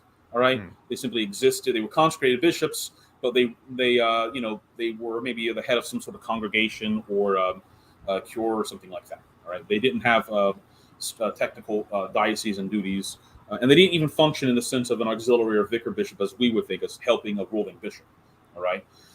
Wow. So obviously, the Italian nature of the Roman Catholic Church dominated for a very long time, and that's another issue about why again, that was the complaint of, there was like this one Croatian bishop at Vatican I, and there were some German bishops that said, why are we even voting? What is the purpose in voting if the Pope has these powers and we're going to be outvoted 999 to 1 or something like that? And every single, it's absurd at that point. So that's how we get to like old Catholicism. Okay, so and of course the old Catholic movement, which goes back to the and that had its own problems. That old Catholicism was, in fact, initially there was legitimate discussions with Orthodoxy in the 1870s and 80s. They did remove the filioque from their creed in 1877. They signed a document saying that they accepted St. Maximus's exposition in the letter of Marinus. There were even decisions by the Patriarch of Serbia and others to allow Orthodox to take communion at some old Catholic churches, because it was felt that if they removed the filioque and they accepted our doctrine on the issue, then they have become Orthodox. It was controversial. That was going to lead to problems. That whole thing collapsed because old Catholicism simply went back and fell into modernism beginning in the 1890s. 1920 rolls around, Dr. Gold dies. There's all kinds of stuff that happens. Now look at the old Catholic churches in Utrecht. It's basically just, as bad as, it's just like a modernist homosexual organization or something like that. But so my point was that I don't know what my point was at this point. We kind of veered off a bit here. My point, we just had a lot of backstory. A lot of backstory. Just to finish up, God the Father icons. Okay, you wanted to talk about that. Okay. Yes. All about because can you depict controversy I heard briefly. Yeah, okay. About the depiction of the Father in iconography. The whole debate hinges basically upon is it Daniel 7 that the son of I can't remember right now. I don't have my Bible with me on my desk at the moment. It's down. It's over there. But okay. So the vision, I believe, in Daniel 7, where Daniel sees the Son of Man ascending to the Ancient of Days. Okay. The question is, what is this describing? There are fathers who do say that this is this is a representation of, this is a vision of Daniel seeing Christ, a prophetic vision of him ascending to heaven, the ascension, and that the Ancient of Days is the Father, and that he ascends and the Son of Man sits on the right hand of the Ancient of Days. All right, we could bring up Daniel 7 or something like that. We could go through it, but so the question is, who is the Ancient of Days? Because in Daniel 7, it describes the Ancient of Days as, white hair and beard, and he looks like a man. All right. That doesn't mean he is a man, because we don't believe God the Father was incarnated. All right. In the same sense that the three visitors who visited Abraham are generally interpreted by the fathers to be the representation of the Trinity and such, or to be the Trinity, I should say. So the view is this: if the Ancient of Days, as described in Daniel 7, is God the Father, then there was some sort of theophany of the Father revealed in Scripture. Mm-hmm. If that is the case, then the argument some Orthodox iconographers have is you can depict what is described in Scripture. And the icons that show God the Father are in the form of the Ancient of Days. All right, so you have the man, Ancient of Days, and then you have Christ sitting beside him. So the concept is that if this is described in the Bible, then there's no objection to it. The objection to that is there are some who contest that this vision is in fact that of the ascension. There are those who say, I believe, who argue sort of that this is sort of a kind of a metaphoric exposition of the incarnation, that the Son of Man is really the human nature being united to the ancient nature of the divinity. I have problems with that because it almost sounds like sort of like adoptionistic or even historianistic interpretation. I have issues with that. Our own position is that if somebody doesn't like what's called the New Testament Trinity icon, which is what we're talking about, okay, then they don't have to use it if it's that controversial with them. All right. Okay. If they want, I have no problem with them because I think it's straight out of Daniel 7. I have no problem with it. But we're not going. But generally, the Orthodox position has been we're not going to force people to venerate the icon if they have that much objection to it. And there was a council in Russia in 1666 that did censure this depiction, and there was an attempt in 1722 to prohibit it again. They just simply was so much opposition from theologians and clergy based upon the Daniel 7 interpretation, they never pushed it. There was an attempt in the Ecumenical Patriarchate in the 1770s to do the same, and their final decision was basically, if you want them, you can have them. If you don't want them, you don't have to have them. All right?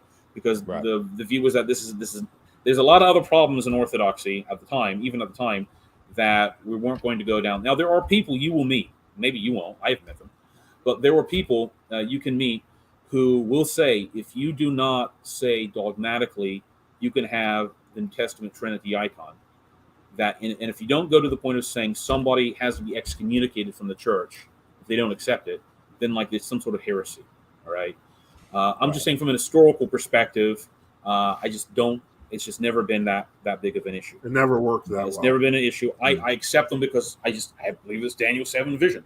I don't think now there is hymnography, both ancient, Eastern, Western, that will call like we have the presentation where Simeon takes Christ into his arms, and there's an ancient antiphon that comes from the Latin West and from there's hymns from the East that says Christ is the old man is holding the Ancient of Days, in which Christ is presented as the Ancient of Days. And I don't think there's necessarily a contradiction there, as long as the Ancient of Days is just interpreted as referring to the Lord in the sense that he's eternal, right, and such. So that's our position about it. There are a lot of people who are a lot more vociferous and militant about it in True Orthodoxy and in World Orthodoxy. I mean, you start going into some of these old countries. You go, like people will get upset about this. Not everybody, but I think you can find it. I mean, there was a figure named Alexander Kalamiros, who was a Greek Orthodox theologian, and who had, I think, relatively deleterious effect. Although he wrote some good things, he wrote a very good book called Against False Union. And he sort of joined the True Orthodox in the late 60s after the ecumenical movement with the Roman Catholic Church started. And that would have been 1965. Yeah, so and Calameros came up with all kinds of positions. He was accused of sort of a moral monism. He was accused of basically saying that hell essentially didn't exist. That hell was a state of but it wasn't punishment, and that God did not punish people. And there's a certain sense you can say fathers might use phrases like that, because obviously if a man is sinful and he's unrepentant and he dies, obviously God is punishing him in a sense. In another sense, he put himself in that position. All right. But there was this tendency that began to happen in 20th century parts of Orthodoxy that began to reject the classical view of the atonement. That's really a late 19th and early 20th century imposition into Orthodoxy that was presented as a revival of patristic teaching. Whereas in reality, I don't think that has that support, because you'd have to say Orthodoxy essentially taught quote unquote scholastic or view of the atonement for 500 years, and nobody understood it was a heresy. It would be absurd if you believe Orthodoxy is the church. It'd be absurd even if you believe there was some sort of continuity in Christian teaching for 2,000 years. And so Calameros presented that view. Romanides did. They rejected the atonement. They have this crusade where they thought anything that looked too Western was automatically heretical. And they ended up throwing a lot of stuff out of Orthodoxy, like the classical view of the atonement. And they ended up adopting something sort of like a moral view of the atonement. Or it was very, in fact, True Orthodox, there are many Orthodox writers who have condemned this. In Greece, it was a big controversy. Romanides tried to force this into the seminaries. He was opposed by an older school Greek teacher, Orthodox theologian, Kopeniot Tremblos. And they simply just waited till they could get Tremblos out of there, and they brought more of the modernists in there. Because I think what it is there's this objection to talking about man as a sinner and guilt and punishment. And people don't like to be reminded that they've done bad things and that they need to repent. It's easier to say, well, this is just Latin teaching. That has nothing to do with the fathers or the scriptures. You're really a nice person and something. I mean, I don't know. I mean, it's and this also goes with the current of Neo-Pelagianism, which entered parts of the Orthodox Church in the early 20th century. Now, it began, honestly, in the 1890s with Sergius. He himself began to teach some of this, the famous Sergius, and it was opposed by most of the Russian Orthodox bishops as heretical. There was, in fact, a famous Russian Orthodox martyr, St. Victor of Vita, who wrote a long work against Pelagianism, and he accused Sergius of potentially teaching Pelagianism and denuding the atonement. And he was eventually turned over to the Soviet authorities, and they killed him. St. Victor of Vyacha? St. Victor of Vyacha, yes. Anyway, so that's this whole other situation. People sort of don't like talking about this because they think that if you bring up these issues, people will be like, well, I don't want to, like, orthodoxy's amiss. Well, it's a reality of what's happening. And if you get involved into a church, a jurisdiction, whatever you want to call it, okay, and people have tried to hide everything from you, and you go in with rose-colored glasses, and then you find out there are all these problems here, and then people begin to tell you, just ignore what the priest says. It doesn't matter what the priest says.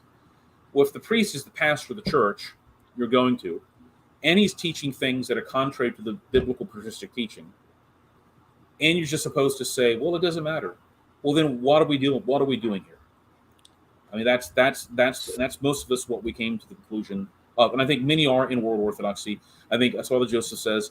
They are themselves coming to a head. What's going to happen? Who knows? Within the case of True Orthodoxy, things are becoming a little bit less confused, whereas in World Orthodoxy, things are going into greater confusion. Because there was so much deception over the past few decades. Exactly. One thing I'll let you go. Hold on. I was going to add to this, Politica, because not that I want to prop this up, but I am grateful, and I'm still thinking about like my own ordination on Saturday. But when a priest is made, he's supposed to act as the representative of the bishop. it's not an accident if a priest sounds like a heretic that his bishop probably knows. So this is something to keep in mind. Mm-hmm. So that fascinates me a lot. You speaking of really this current obsession over like Orthodox opposition to Western views of the atonement. It's too legal and punishment, and it's actually a moral kind of atonement, whatnot. And this is me saying that you guys actually say no, Orthodoxy accepts penal substitutionary atonement wholesale, blah blah blah. But would you therefore say, because I see that a lot, the absolute obsession that many Orthodox apologists and laymen have online with just trashing any notion, any hint of penal substitutionary atonement, they'll just trash that. Is that a result of this Romanides type rejection of Western? Yeah, it's a combination. It's a combination of that combined with there was an earlier proponent of it who wasn't as extreme, and his name was Metropolitan Anthony Krabovitsky. Okay. He was the first primate of Rokor. Now he got criticized for it by other Rokor bishops in the 20s. Yeah, they really didn't like talking about this book. And he in fact published a catechism that tried to downplay the kind of Christ dies as an atonement, as a substitution. He wanted to downplay that, and he had the view, which is a little bit different, that the atonement actually happened in the garden.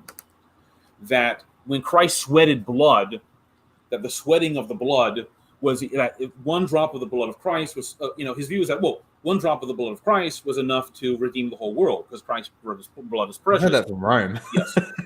And that's my point. And that's what some of them criticized. What they said is, look, Metropolitan Anthony, they said, you used to be a bishop in Western Ukraine, which is a former Roman Catholic area.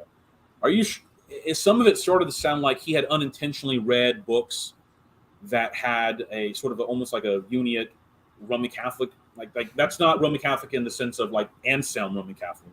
That's almost like some sort of vision some nun has or something. More like pietism. Yeah. Okay. Anyway, my point was that yes, that's a phenomenon that began to happen there. It was in fact vigorously opposed. You will in fact, to their credit, I can say this: you can go into Russia in the Moscow Patriarchate, and you will find Moscow Patriarchate abbots of monasteries who will straight up say, if you don't believe Christ was a substitutionary atonement, you're a heretic and you're not welcome here. And it's demonic teaching to say otherwise.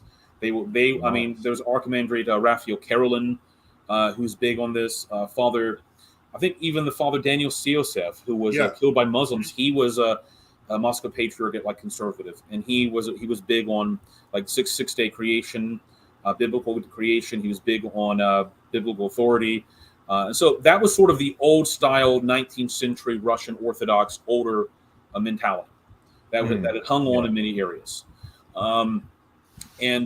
So what's happening now is that because the seminary system in the West came under significant influence through modernism, you can go into these certain modern so-called mainstream churches, and they'll simply say, Christ didn't die for your sins. Even the Bible explicitly says that. The church fathers say that. I mean, you would think they try to say, well, it means something else, not just. I mean, I've heard them actually say things like St. Paul was wrong.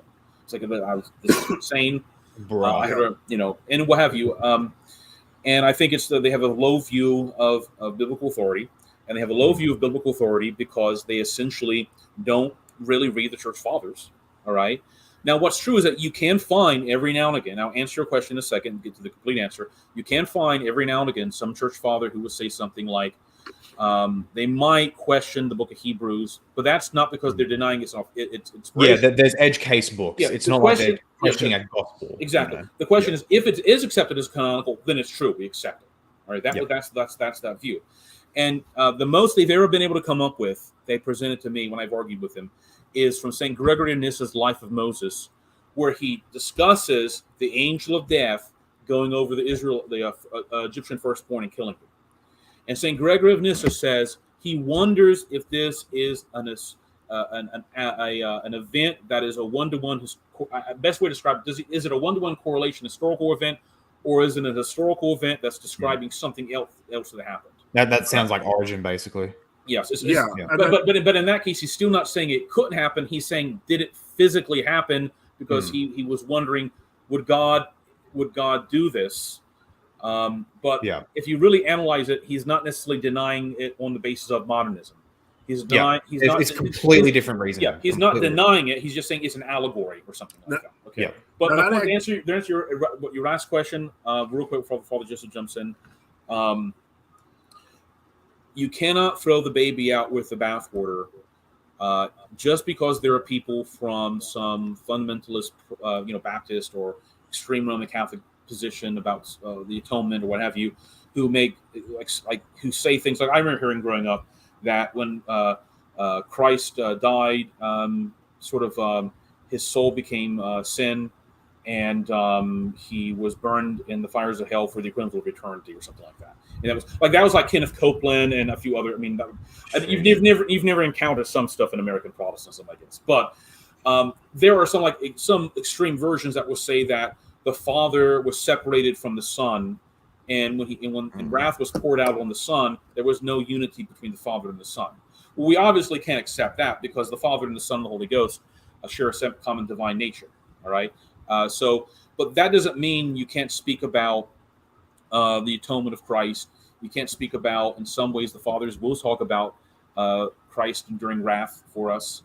That doesn't mean those have to be thrown out. You just have to say, look, what are these nonsensical views that take a perfectly legitimate biblical patristic teaching and go far beyond it, as opposed to what is the true teaching? What is the biblical teaching, patristic teaching? Yeah.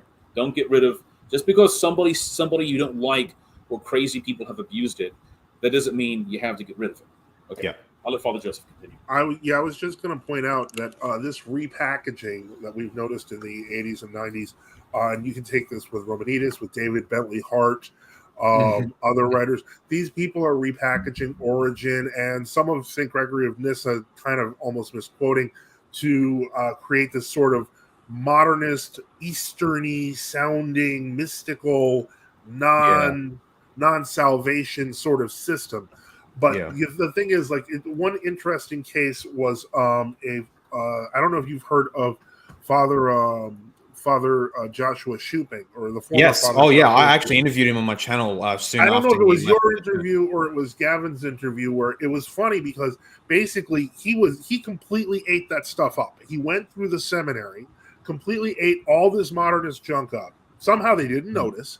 And then one day he was preaching. I think it was in the interview. He said it was during COVID, so he's locked up and he starts looking through the fathers and he's finding things like substitutionary atonement. And he's like, "This is what I left Protestantism for," but that's how diluted and incorrect the message that World Orthodoxy is giving people. Yeah, really and he wrote an entire book on how you'll find substitutionary atonement in the fathers from an Orthodox perspective while he was a priest.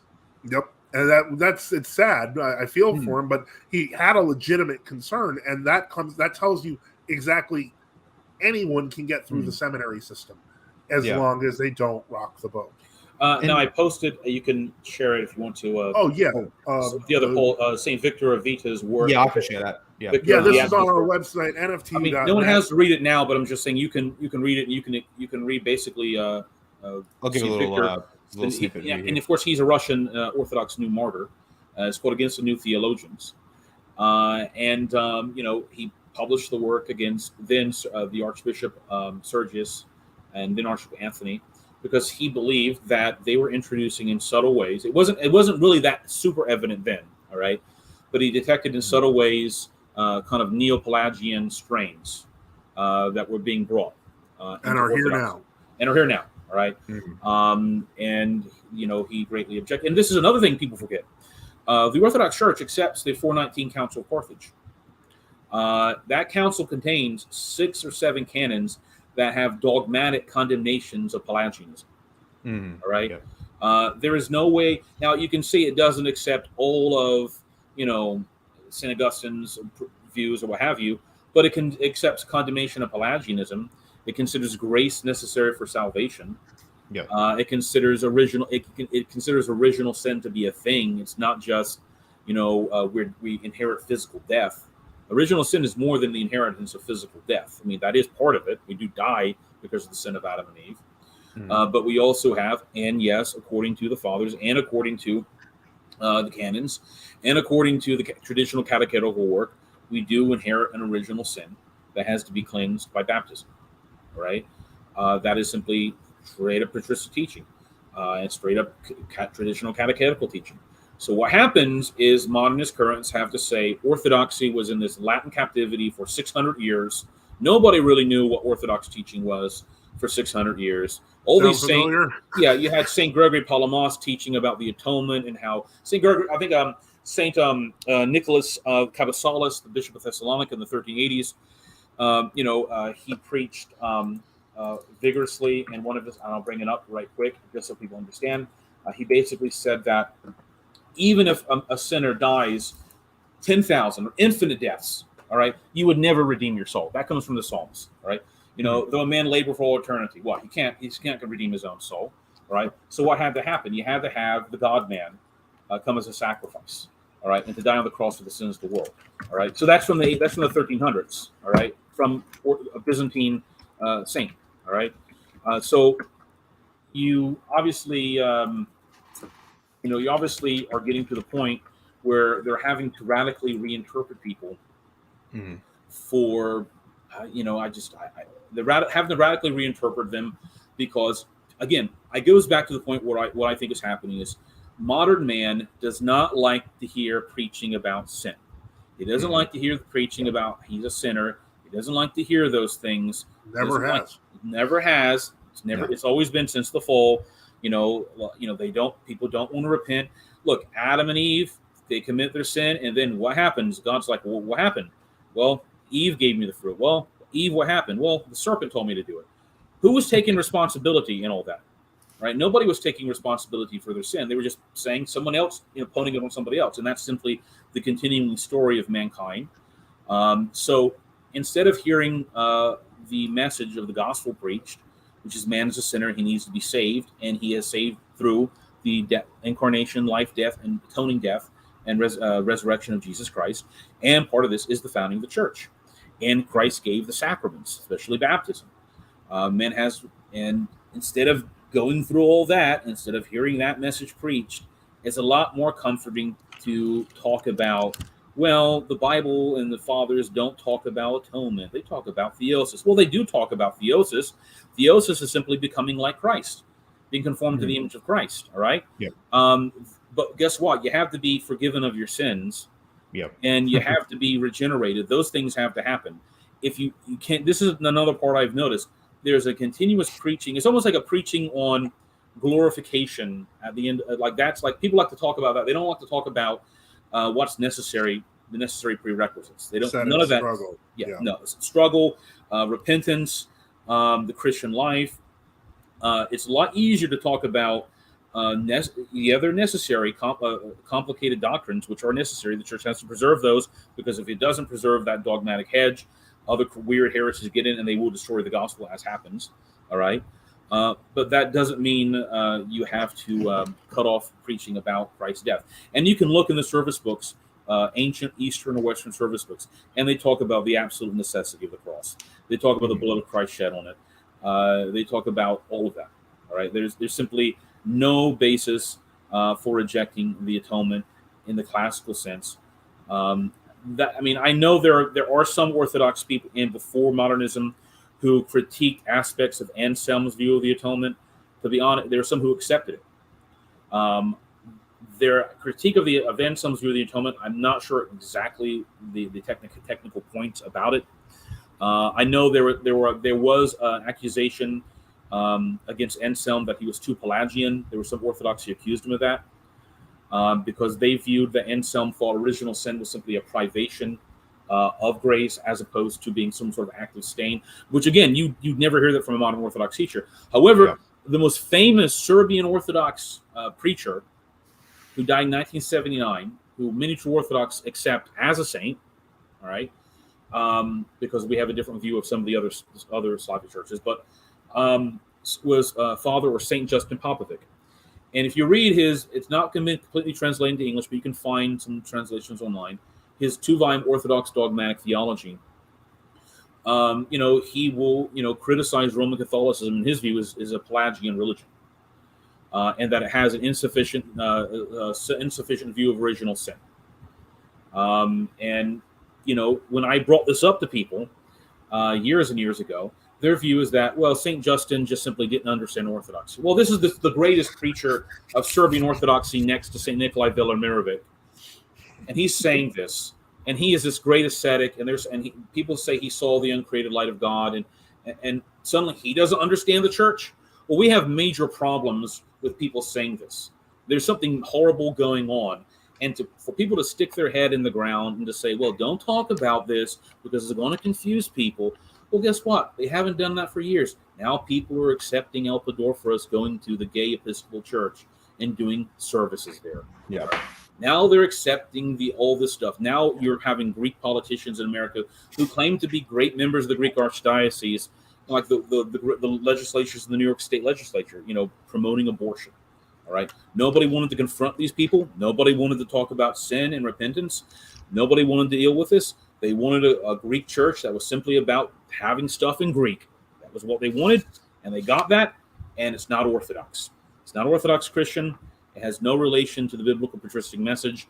It's simply an external form where they can meet together. As one man told me 30 years ago, the people who I was going to a Greek Orthodox church, the Archdiocese church at the time for True Orthodox. He told me, look, the people who come to this church come here because they want to. The people go to the Greek church, across the street, which there was, they go there because they don't live in Greece. So their understanding of Orthodoxy was simply, it's just this heritage. The preaching went in one ear, out the other. They didn't read the catechism. They didn't listen to the services. And even if they speak demonic Greek, if you pay attention, you can still understand the ordinary and unchangeable parts of the service. And you can still listen to the anaphora of St. John Chrysostom, where he talks about the Son of God coming into the world for sinners and dying and rising again for them, right? They didn't want to listen to that. They didn't want to deal with that. Well, now they got this mess. So you can't blame us for bringing it all up. Right. That sounds a lot like what I've seen with modern Judaism, where I was straight up in an argument with this Jewish woman on Twitter, where she was talking about how she's prepping for this Passover, for their little Passover celebration or whatever, and yet she and countless other liberal Jews, they don't even think it happened. So they're doing just some random little ritual celebrating an event that didn't happen and instigated by a God who doesn't exist. So it's because a lot of their understanding religion is simply just an empty tradition. Yeah, that's all it is. It's just one thing that's passed on. I mean, that really has no bearing except as sort of a cultural phenomena. I guess among people who call themselves "quote unquote" Christians in America, it might be the same in Australia. You live in Australia, I assume, right? Yes. We have a lot of people who simply go to church on Easter or Christmas. Exactly. And if you start talking to them, they don't really believe anything. Thankfully, I'm really happy with my church because we are very, very explicitly, overtly, we want to come to church because we want to worship God. We want to hear the gospel and preach it. So I'm thankful for that. But otherwise, yes, in many, many places, well, you either have very modern concert like charismatic churches. There's a lot of those, including in my area, or you'll just have people who nominally Christian, and as you said, they'll go there for Easter and Christmas, and look, snacks and celebration, and then just head back home. Well, I mean, and that even when I was getting to be 19 and 20, even the Easter and Christmas stuff was falling off. I noticed that in the areas, and my own criticisms. I might be going off on a tangent here. Was being raised in sort of independent fundamentalist and evangelical Methodist and Baptist churches. We had very little. I mean, sometimes we went to a conservative United Methodist which we did have some fundamentalists among them. And I opened one time the hymnal, which had like this service at the back of it. And I was 12. I was like, well, what's this Apostles' Creed and Nicene Creed? And there's and then it had the traditional Methodist communion service, which is mimicked off the prayer book. The old prayer book was like, why don't we ever use any of this? Why is none of this ever used? And the only explanation I got from the preachers was that that's all work salvation, and we don't accept any of that. And I was like, wait a second. And so what it was this, and this is something I brought up on my Gab account from a Southern Baptist who wrote a doctoral dissertation on the sinner's prayer. And he had the same conclusions I came through my own independent study, that conversion, regenerative, born the new birth as something effected through the sinner's prayer and an emotional experience is largely a 20th century creation. That didn't mean you didn't have the first and second great awakening, like the mourner's bench and things like that. But he points out that they have these problems where people would say the sinner's prayer 7 or 8 times. When were they really born again?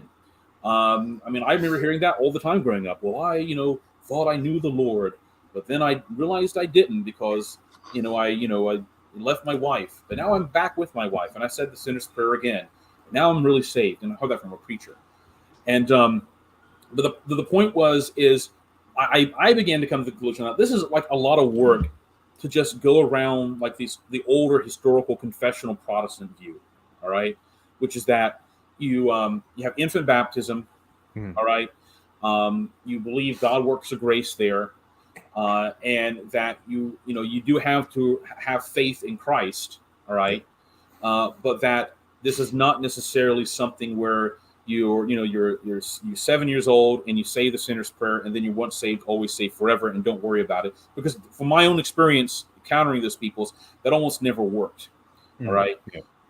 And what happened is it created a mentality of doubting other people's salvation, doubting your own constantly, trying to say, well, and then you would hear the preaching, there's an eternal work of grace where God confirms your salvation. I can't remember the terms for it. But people would say, well, maybe can you really trust that? It was one thing after the other. And when I was 13, 14, I began to study the Bible in earnest instead of just going through it with Sunday school or with like my grandma reading it on Sundays with a preacher. And it became completely evident to me, reading through the Scripture, especially the New Testament, that I did not find the sinner's prayer conversion method in the book of Acts. You found the closest you find is St. Peter saying, preaching the gospel on Pentecost, and people saying, what should we do to be saved? And he says, what? Repent and be baptized in the name of Jesus Christ, and you shall receive the remission of your sins. And this promises to you and to your children. All right. And St. Peter and St. Paul talks about this, like Ananias says, Paul, arise and be baptized and wash away thy sins. So I encounter this continuously. And, of course, the issue of the real presence of the Lord's Supper became a more evident issue to me. And it became evident to me. And then I started getting in like the Wesley, and then like Luther and all that other stuff. And I bring this up to like the preachers, and their view was simply John Wesley wasn't really saved.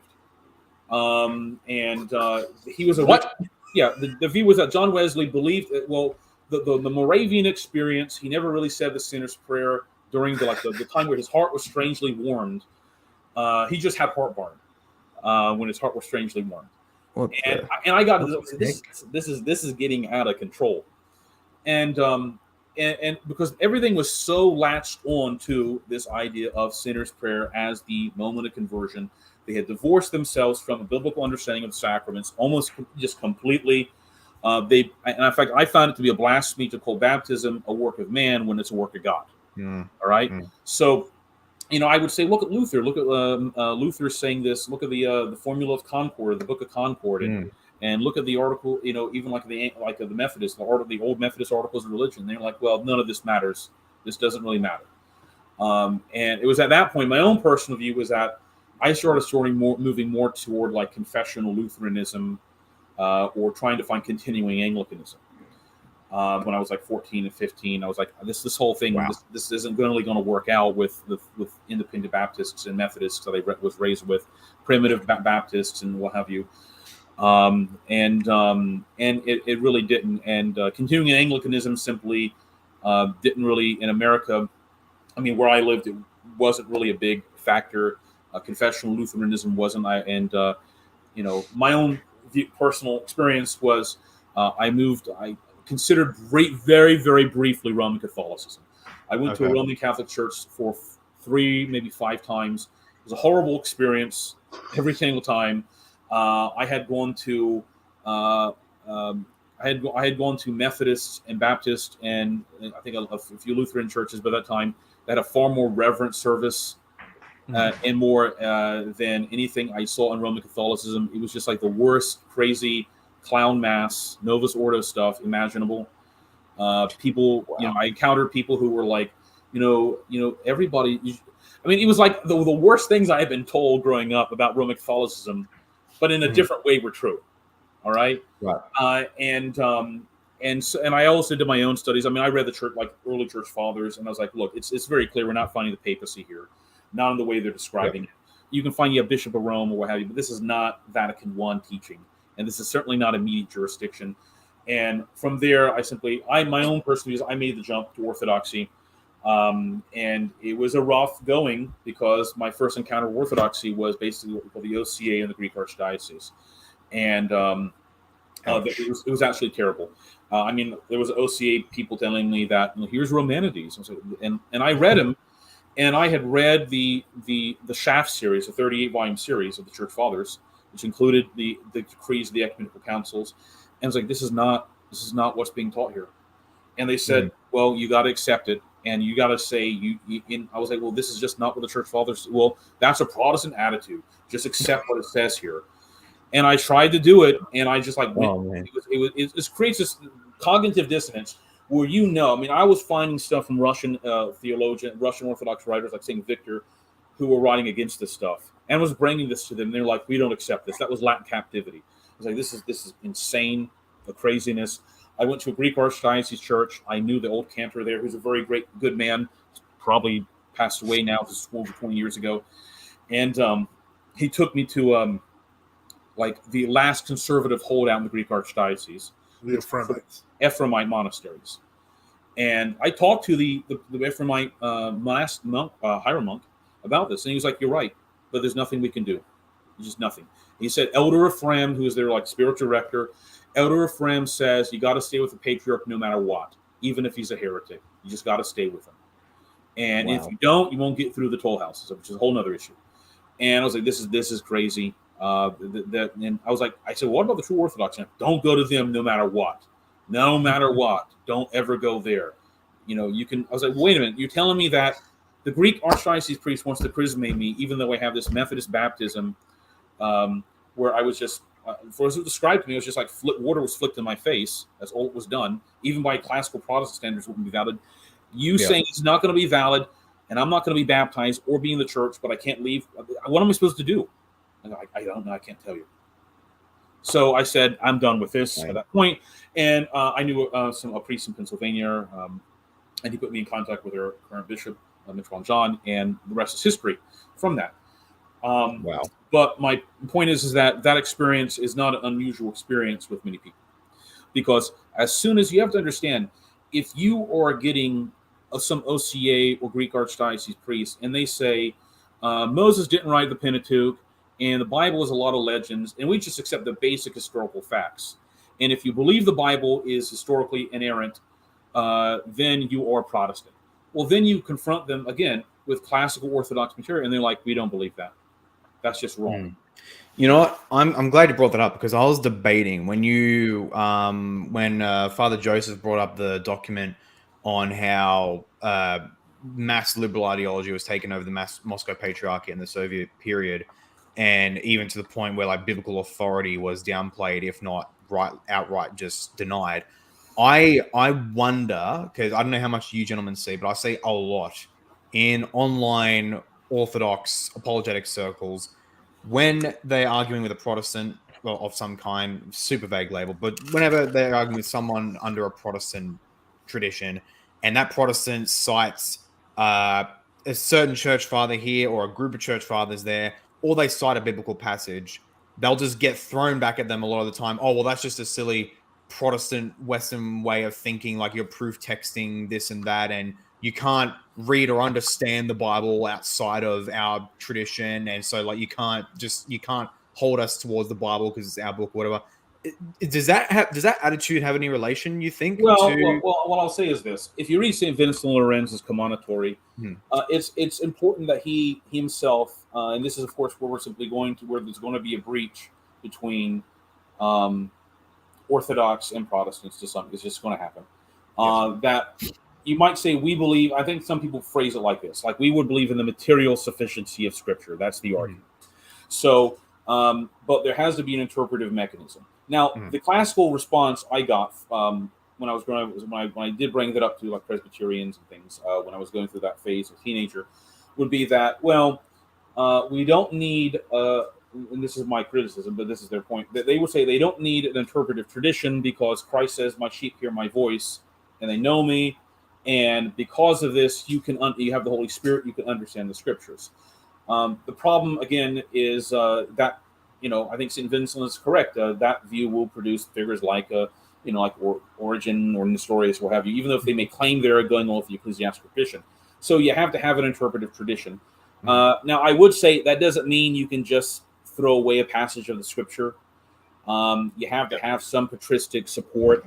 I mean, you're very rarely are you going to have some case in which a position is enunciated that is held by the Orthodox Church. I mean, not going to have a position that's not going to be defended by patristic support. And the fathers will simply say that the scriptures teach this and the church teaches it, and there's no conflict between the church and the scriptures. They're integral whole, united together. All right, so they were not accepted. Like, obviously, you're going to have some sort of you're going to have some sort of, like, the Holy Ghost acting through a council to enunciate to Christians what are the acceptable books, or that's going to have to happen in some sense. For example, you talked about like the Hebrews or Second Peter, that was for some time not accepted in some places in Syria, and people had problems with the Book of the Apocalypse because there was this fear that it was maybe just simply not possible to understand it. But did that mean they weren't inspired? Well, no, they were inspired when the apostles wrote them by the Holy Ghost. That doesn't necessarily mean that everybody came to the realization at what time what books were inspired. So I'd have to see the exact case. I have found cases. I can say this. I have seen internet interactions where somebody will say, well, the scripture says this. And the immediate reply is, who cares what the scripture says because you're not part of the church. The problem is that's more or less what I'm critiquing, because I can understand. You have to give if you just use that, then it's exactly sort of like, it's not apologetics. It's like the board. I can understand. You will be assimilated. All right. Yeah. So I mean, what? I can understand. I can understand a view to a reasonable. As I can understand, it's reasonable a view that the scriptures you can read and understand what they say, but otherwise, for the fullness, you need the interpretive tradition in order to kind of supplement that to get it through. I mean, I disagree with that, but I can understand that it's reasonable. My big issue is with seeing many internet Orthodox where they'll just categorically deny or shut down anyone who just cites any biblical passage. You cite anyone on any topic, and they'll just say, shut you down, like, oh, how do you know? What's your epistemic principle? You're not in the church. It doesn't work. And it gets bonkers. I'm going to say that I will add that a lot, and I hate to say this, but a lot of internet apologetic among World Orthodox is ultimately derived from Roman Catholic argument. And that 100%. Particular argument you're talking about really had its origin. If you ever heard of a guy named Vin Lewis, and he was he may be before your time, but he was a Roman Catholic. He was kind of like close to that traditionalist Sedevacanist type movement, stuff like that. And he had this one essay that said, who cares, or it was like something like, who cares what you think about the Bible? And his general argument was, we wrote the Bible, therefore only we can understand the Bible, and therefore if you bring up the Bible, you don't understand it because you're not part of our church. And we wrote it. So that sort of thinking is that's Roman Catholic. That's what it is. It's just masked Roman Catholic. I can tell you right now, it goes way further back than him. It goes all the way back to the Counter-Reformation. I wouldn't be surprised. No, Trent. Yeah, absolutely. Not even a Council of Trent, but specific Counter-Reformer writers, where you'll have the Reformers coming up saying, "Hey, the Church of Rome is saying this, but the Holy Scriptures say this." They're in opposition, and it got to the point where many Counter-Reformers would try to categorically, rather than going on the exegetical grounds, they would write some degree on that. But they eventually saw that, look, these reformers, they're not idiots. All right? They can read this stuff, and we're kind of being held our feet to the fire. So they tried to cut things off at the knees and just to say, you cannot interpret or understand the Bible. Yeah, that's in the anathemas of Trent. And it got to the point. It actually got to the point where you can actually tangibly trace, in a similar way to how, like, Irenaeus, right? He'd point to how our bishops are taught by this bishop, who was taught by this bishop, who goes back to the apostles. So you can have a chain of custody of ideas. You can do the same with counter-reformers to the Enlightenment, like with René Descartes, for example. Yeah. You can actually trace the substantial origins of skeptical Enlightenment thought back to the counter-reformers, such as De Sales or Montaigne or absolutely. to an extent Bellarmine. Yeah. It's bonkers. It is, I know. Yeah, I can show you guys more on that if you want some time. But I think this has gone on for a fair bit. So is there any last things you gentlemen want to mention before we move on to Q&A? Vladika? No. Yeah, just recommending nftu.net. Lots of stuff there. 100%. And you can do more of that at the very end of this if you guys want. Well, gentlemen, this has been flipping awesome. We're going to move to Q&A now. We have a number of questions. I don't know how long you guys have. I'm terrified. Not to worry. It's gonna be good. But really briefly, as I've said before, past streams, Q&As, priority questions go to supporters on Subscribestar or to Super Chat, so they'll be dealt with first. And on that, because I forgot to do it at the very beginning, thank you again to my legendary supporters on Subscribestar, and I highly recommend if anyone believes in what I'm doing, they find value out of my educational content, and they want to get some nice benefits out of it, please do head over to Subscribestar, and you can support me for as little as $4.50 US, and you get some nice benefits, more increasing as they go up. So head over to Subscribestar, take a look at those, and thank you for your support if you do choose to support me, and thank you to my existing supporters. Now, we shall commence with the Q&A, and I'll start with a $20 super chat from Kyle Whittington. Thank you so much, man. You are an absolute legend. So he says, mostly just wanting to buy some beer for Paul. Sorry if this has already been covered already, but are the True Orthodox analogous to the Society of St. Pius X or the Sedevacantists? Trying to wrap my dumb Romanist brain around this one.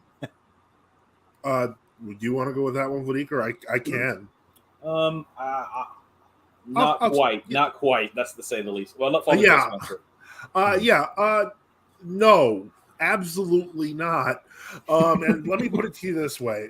In the first place, the SSPX is hampered by its own relationship with Rome. They're going to have to ultimately break off to do anything, but then you're going to run into the next problem, which is the Sedevacantist problem. Roman Catholicism cannot operate without a pope. So you have to make a pope. Eventually, a Sedevacantist is ultimately a conclavist in waiting. They just haven't realized it yet. But once you've hit conclavism, you're pretty much hitting the ridiculous. I remember the case of a Father Lucian Pulvermacher back when I first became Orthodox, who like a bunch of people got together and like on the internet, and it was like 13 people, and they decided to elect this old man to be the Pope. And that was kind of ridiculous. And we all know about Pope Michael, who was elected by his mom and his friends and stuff. I mean, it starts getting to that crazy stuff where the most sane one of the bunch, and that's not saying much, is like Palmar de Troya in Spain.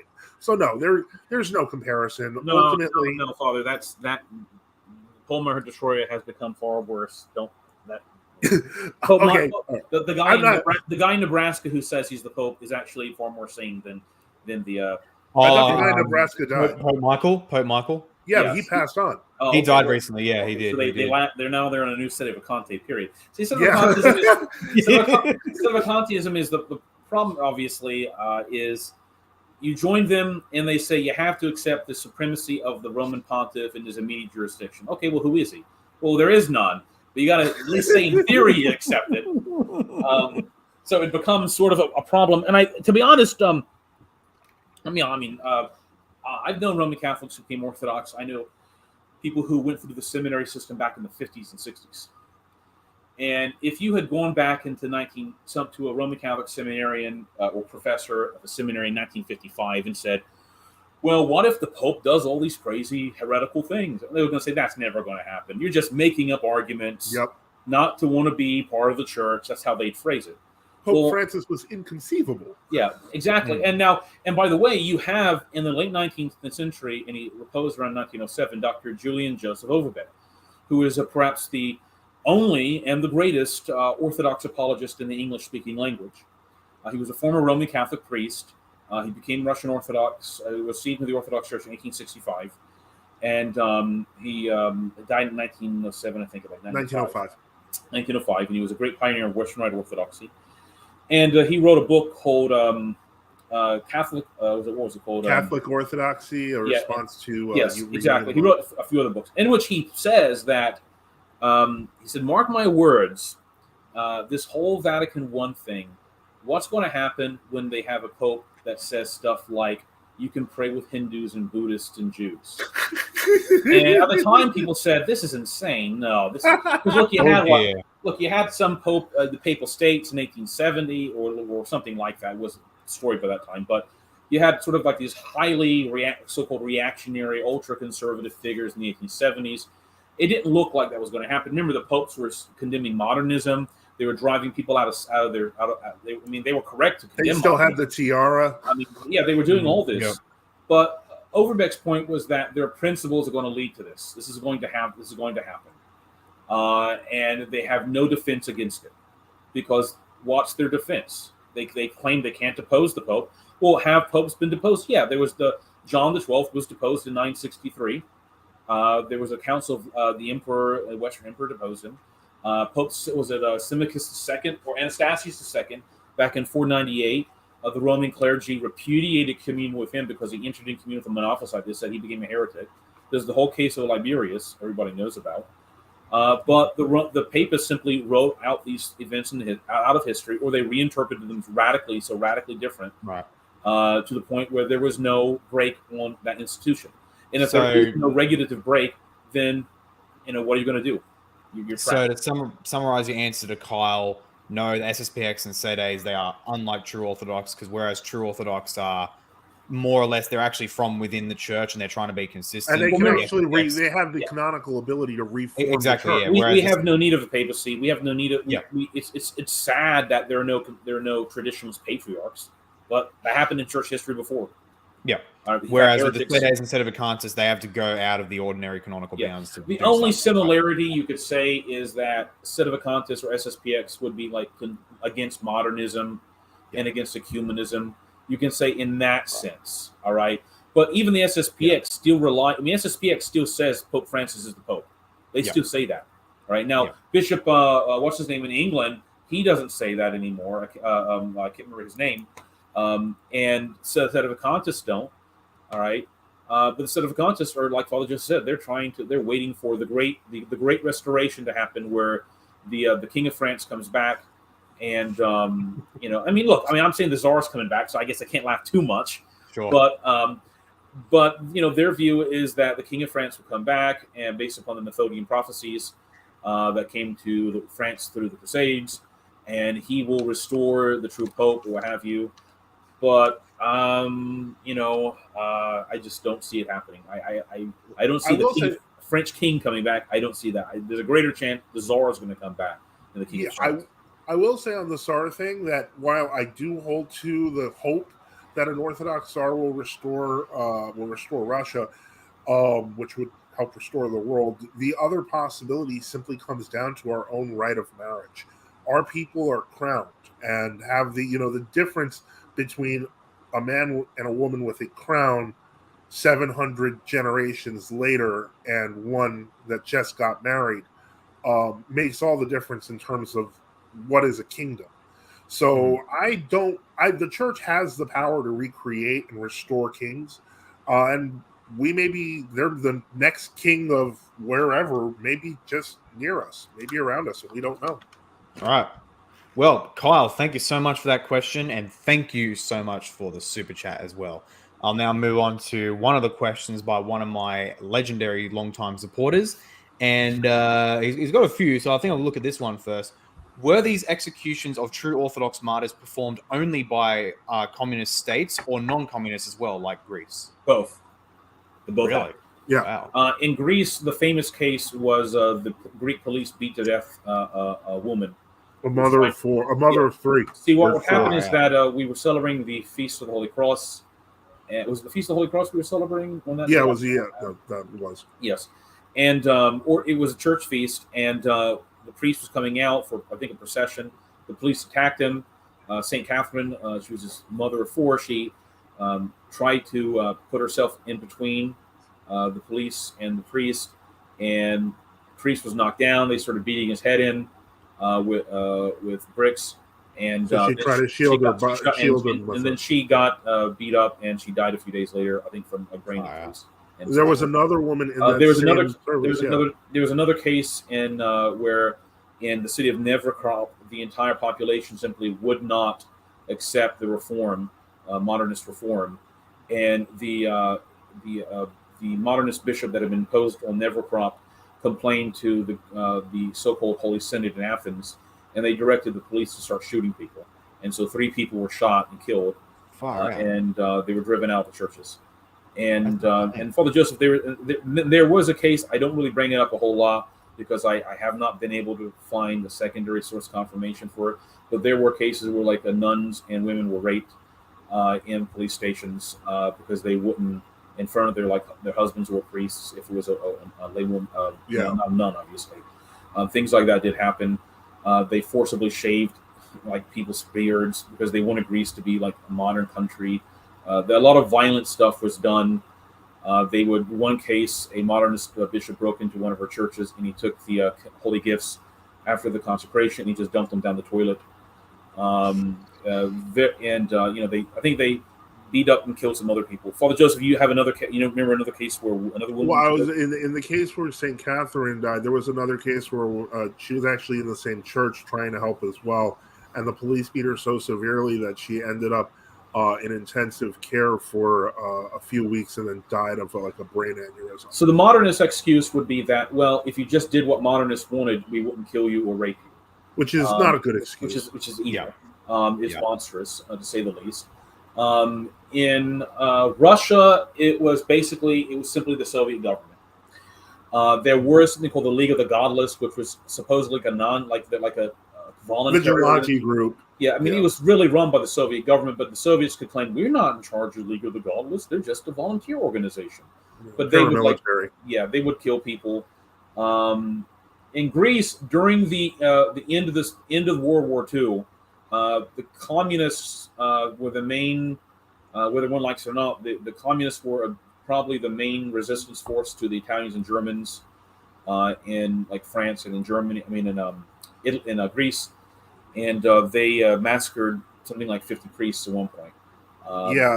Ironically, when Hitler actually annexed Greece and was in charge of it, believe it or not, that was actually a point where many people actually returned to the True Orthodox because it was safe. Well, the Germans had no concern about these issues. Yeah, they didn't care. Right, yeah. They weren't interested. They weren't interested in beating up True Orthodox. That just wasn't their thing. To them, this is some religious dispute. We don't have a problem. And what happened was that in Athens, something like 500 True Orthodox churches were restored or opened up. Wow. And anyway, and then what happens in Greece in the post-war period, especially get to was Archbishop Spiridon, was that Vlachos, and he basically said the communists are preferable to the True Orthodox. And and he gave this laudatory speech of the former head of the Communist Party. And he said that he was a brave man because he didn't believe in an afterlife, but he still did brave things. And he could never have done that himself. You have no idea the rabbit hole you opened with. And now there was, so my point is that in the 50s under him, it got much worse. Generally, they would attack processions. The police would do it at the instigation of the modernist bishop. Eventually, I think in Greece, by the time you start getting, like the military junta was more friendly to us because they were more conservative a bit. That's just simply how it was. And there was this attempt in the 50s under a short-lived reign of Archbishop Dorotheus of the New Calendar Church that he was conservative and he thought, he wanted to re-roll back all the modernist reforms and kick people out of bad people out of the cemetery. But essentially, he only lived a short period of time and he had massive resistance. In Russia, again, it was violence. In Romania, there was the state in the New Calendar Church. The communists, violence in Romania was different because once they kicked Anna Paquin and some of the other old Soviet-style communists out in the 50s because they were just so brutal with everybody. Mm-hmm. That Ceausescu, things were bad under Ceausescu, but it was far less bad. In Russia, again, things were worse in the 20s and the 30s. In the 40s, there's a whole secondary issue about the Axis conquering half the European Soviet Union, and then the revival of Orthodox churches in those areas, apart from the Moscow Patriarchate, ROCOR's involvement in them. It gets more complicated. See, the problem is that we don't have papacy and Orthodoxy. Papacy is innovation, essentially an innovation in the modern sense of the 11th century. It was part of the Hildebrandine reform, and it just got worse thereafter. So, you're not going to find one central authority who could say this local church, all local churches have to be against True Orthodoxy. It would have to be a gradual movement for it to transpire. And really, it's a post-World War II phenomena, and the exclusion of Jerusalem Patriarchate from aiding True Orthodoxy, which the Fanarch forced upon it in the 1990s, was really the last straw, because they could not have anybody cooperating with us, because it does not serve their goals. So Soviet communists, millions dead. Greece, it probably was maybe in the high thousands of people killed. Romania, I think it may have been in Romania. It was worse in the for whatever reason. The Romanian True Orthodox generally have friendly relations with the Iron Guard, or the Legion of St. Michael, which is not really talked about. And they had a legionary state very shortly in 1942, and they were on friendly terms with us. But they were overthrown by General Antonescu, and things took a worse turn for us. So hope that gives some historical precedent. So that is nuts. Never had a clue of the vast majority of that. It just, for some reason, my past few weeks have just been, and I won't go into too much detail, probably for obvious reasons, but it's just been the rabbit hole of just by happenstance finding stuff from circa World War II era history that is, well, let's just say, shows the modern era to be more or less built on a series of lies. I won't go beyond that, but yes. So this is just adding to that. So thanks for nothing, I guess. Well, I mean, if you examine, like, say, the what happens is that when the Axis take these areas of Ukraine and European Russia, what you find out is when the Germans say, okay, you can open a church, we're not going to prevent people from opening a local church. Whereas before, nobody went to that church, to the village church. Suddenly, everybody went to the village church. Mm-hmm. What you find is 20 years of violent, militant atheism being taught in schools, being loudly proclaimed, was still not able to convince the average Russian that God didn't exist. Whatever the problems they had, it was in one ear, right the other. That was something that had to happen over a period of generations through the Soviet school system. And we had figures in World War II, since we do associate ROCOR as part of the traditional Orthodox movement, at least up in 2006, who it was this Count George von Grabe, who was a ethnic German but had come from the Russian Empire originally, and he was later accused of being the Nazi bishop, which essentially, if anybody who was against the Soviets was like, you're a Nazi. Yeah. And it didn't matter what happened, what you said or did, and unfortunately, we won't go too much about, certain communities of people agitated for people to be like kidnapped in the middle of the night in New York City and to deported to a certain country in the Middle East where they would be put on trial. Yeah. It was not fair, to say the least. Yeah, 100%. And I don't think I think Nuremberg especially was just a 101 on how not to run a fair court. But that's another topic for another day. You can't get fair confessions if you torture people. Yeah, exactly. Now, thank you so much, Athanasius, for that question. There's another one that he has. What does Father Joseph and Bishop Enoch think about the theology/research of Mariologist Margaret Baker and her connection to Metropolitan/Bishop Jonah of the OCA ROCOR? It's completely heretical. Okay. Margaret Baker, I remember her books. Years ago, we had a Father Brendan. I remember he was a disabled man, and he would order books, and he heard somebody, I think, had a magazine, and it talked about like temple theology book by Margaret Barker and a few other books. And so he ordered them, and he wanted me to read them to him so we could look at them. And we were just shocked, because it basically sounded like she was teaching Mormonism, in which she really was. It was a variation of the Mormon understanding. Margaret Barker's view is that before the reforms of King Josiah, that the temple originally, and since the ancient times, it believed in the worship of Elohim, Yahweh, and Asherah, and they were the original Trinity. And that in that Sophia wisdom, when like we talk about in the book of Proverbs or the Ecclesiasticus, the wisdom of God, her view is that, this is really just a post-exilic revisioning of the ancient mother goddess that was the wife of Elohim, and Yahweh was the pre-incarnate Jesus, who was the like this, the child of them. That's Mormonism, to be honest. That's exactly straight out of Mormonism. I know, by the way, my father was a Mormon until he was 17, so he more than enough explained this all to me. And I'm very familiar with that religion. So it's just basically a non-Mormon Mormonism is how I'd explain it. They try to now what may be true. I think what there is truth to, and this is not controversial, but and something she didn't invent, is that you probably can look at the temple parts of the temple services and parts of the archaic synagogue services, and they were taken to some extent over into the church. That is singing of psalms and on order to church services and things like that. Rudimentary stuff. Yeah, but we didn't have animal sacrifice. Yeah. And we didn't believe. And her view is that the Trinity is simply a repurposed, archaic Canaanite view that, I don't know what else to say. You can read her books. You can read interviews on her. She's big. The Mormons are big on her. I know that. Yeah, they're big fans. And because their view is that she justifies Mormonism. And so I would say it's not a good connection. I didn't know Metron Jonah was involved with it. Again, Margaret Barker, she holds to a view of Scripture that it is largely, she doesn't believe in the inspiration of Scripture in the way we would understand it.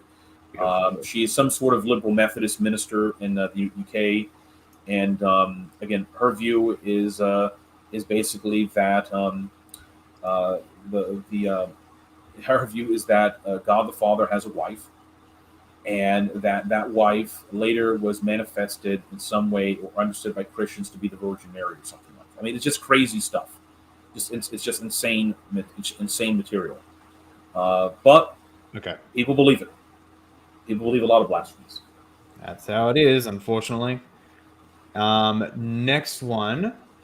Here's an interesting one. Paul got to go. Could you ask Father Joseph and Bishop Enoch what type of Western Rite liturgy they use, i.e., Gregorian, Sarum, Ambrosian, etc.? It's generically called Sarum Rite, but it's really an old form of Sarum Rite. Yeah, that goes back to the English. It's precism. See, in fact, if you were to compare, let's say, the services of the Anglo-Saxon Church in 1000 AD to, let's say, textual-wise, all right, their introits, their graduals, their collects, their secrets, their offertories, their post-communions, their prefaces, to, let's say, the books of Sarum in 1500, they would be 99% identical. The only differences would have been that by that time they had dropped the offertory verses, except at Barking Abbey and a few other places. The Low Mass had been introduced gradually by that time. Communion in two kinds had receded into the background by the time you get to the pre-1500s. Whereas you look in the Anglo-Saxon period, you can find like the canons of various Anglo-Saxon bishops from the Northumbrian canons, and they will talk about, for example, not just infant baptism, but infants are anointed with chrism, and then they're given communion. All right, infant communion was an assumed part. All right, so but by the time you get to the 1500s, now theoretically, technically, people forget this. Even up into the 1500s, if a baby could take communion in the Roman Catholic Church in England or France, they just had to receive confirmation first, because confirmation only later, gradually in Roman Catholicism, became interpreted as a sort of like rite of passage and such. But it would be the closest would be Sarum. When people say Gregorian, I don't really ever know what they quite mean. They may mean something like Tridentine Rite. Our problems with Tridentine Rite largely go along with with the fact that it has things like the Sacred Heart, the Immaculate Heart of Mary, various post-schism feasts that have no bearing on biblical patristic theology. We don't accept, for example, accept the Low Mass. We don't accept communion in one kind and things like that. And I mean, I could go on and on, but it would be a whole hour to talk about the history of. Yeah, we're almost already at 3. Yeah. Oh man, that's useful as well. Actually, another side comment, just from J. Athanasius. Unfortunately, my StreamYard isn't posting any more comments from YouTube, although the live chat is still happening on YouTube. So I'm just commenting and posting it from here. J. Athanasius says Margaret Baker has lectured at St. Vladimir's and received icons and awards from Metropolitan Jonah. It's crazy, but I believe it. It doesn't surprise me. Remember, Metron Jonah was the one who preached, and this was only revealed recently. He left. he was the primate of the OCA. He went to the Rome Court. He got kicked out of the OCA because, frankly, he was trying to expose actual scandals of financial misuse that happened there. And so they hundreds of thousands of dollars. Now the flip side is people accused him of not deposing some priest who was involved in a sexual assault. I don't know the whole story. There was something going on there. There are problems in Seoset. Everybody, World Orthodox, True Orthodox America, know about what's happening up there, and they also know about Herman and Theodosius before him. They know really about him, and not to get involved into that.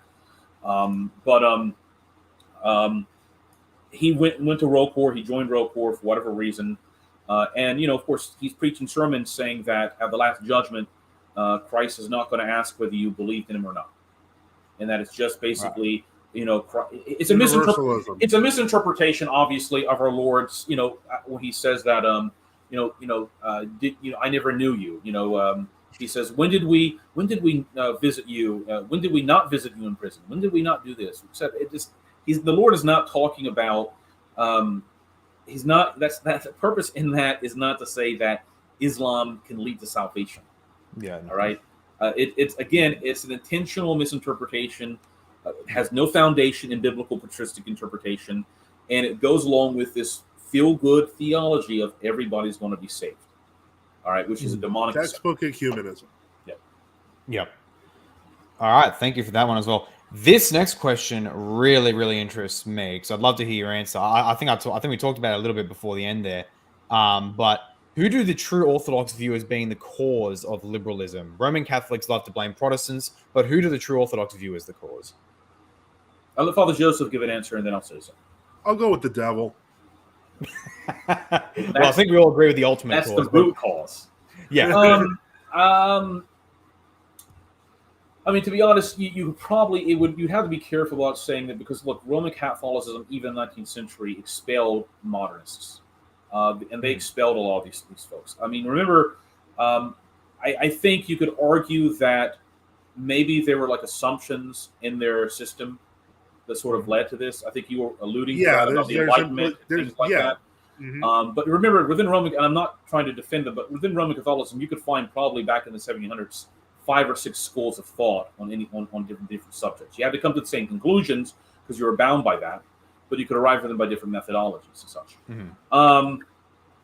I think my own view is that it sort of comes about in the Enlightenment. Mm-hmm. Now, how did the Enlightenment come about? Look, we have to take in consideration that it's not just France, which was largely Roman Catholic, which was producing like Voltaire and Enlightenment liberalism. All right. Yeah. I mean, there was John Locke, and you did have liberalism coming out of England. That did transpire as well. Now, obviously, you can argue that Locke himself, I think Locke held some sort of conforming Anglican view of like the resurrection and things like that. But he was a nominalist, in my understanding. So you could have a system where people could, and then, like, for example, this question about Bacon, like the so-called founder of the Baconian method, what have you, right? He was, I believe, the consensus he embraced a nominalist view. Though I think he still would have said in his personal letters he embraced conventional, classical, confessional Protestant positions. Now you can argue, these aren't compatible ultimately together. But it's ultimately generations until something works itself out. So I'd say probably, I think the nominalist question, I've heard people say that, going back to William Malachim might be a source. But remember, the idea that there is no metaphysics, that everything is just sort of this ground materiality, that goes back before even the first century. You find that in the Epicureans. You find that in the atomists, Democritus. You find that in the 2nd century by who was the guy who wrote on the nature of things? The atheists always talk about the Roman Catholic. I'm not Roman. There was no Roman Catholicism. The Latin writer Lucian or something like that. Lucretius. No. Lucretius. Oh, okay. Lucretius. Right? Yeah. And he basically said, there's natural explanations for everything, but that's straight out of Epicurus. It's straight out of Democritus. That goes back to Greek materialism. So. I mean, I don't know what else to say other than probably this all happened in the Enlightenment. There was sort of an uncontrolled. I mean, there's this other thesis that there's a convergence of events that transpired. The medieval world begins to break down. There's usury involved through Italian capitalism. Monarchies are undermined. Now, the initial, of course, I don't endorse, I have to be frank here, I don't endorse the principles of the Reformation. I have major problems with them. But I can tell you that the root causes of that were more than just nominalist philosophers. The way the Vatican behaved in regards to the Christian kingdoms was absolutely vile up to that point. They instigated civil wars in some cases in Germany in the 11th century. There was a famous case of the anti-King Rudolph. The Vatican essentially did all it could to destroy the House of Hohenstaufen and destroy the Western Empire in 1250, and they replaced it with what we consider the Holy Roman Empire, even though we used the term before them. But what did the empire become? It became this confederation of where there's this weak emperor. There are these like nobles underneath it. Central authority was undermined. Why would the Vatican do that? The Vatican undermined the central authority of a king or an emperor because it wanted to be the true authority in European civilization. This is why my own opinion is that Roman Catholicism is essentially just papism. That's what it is.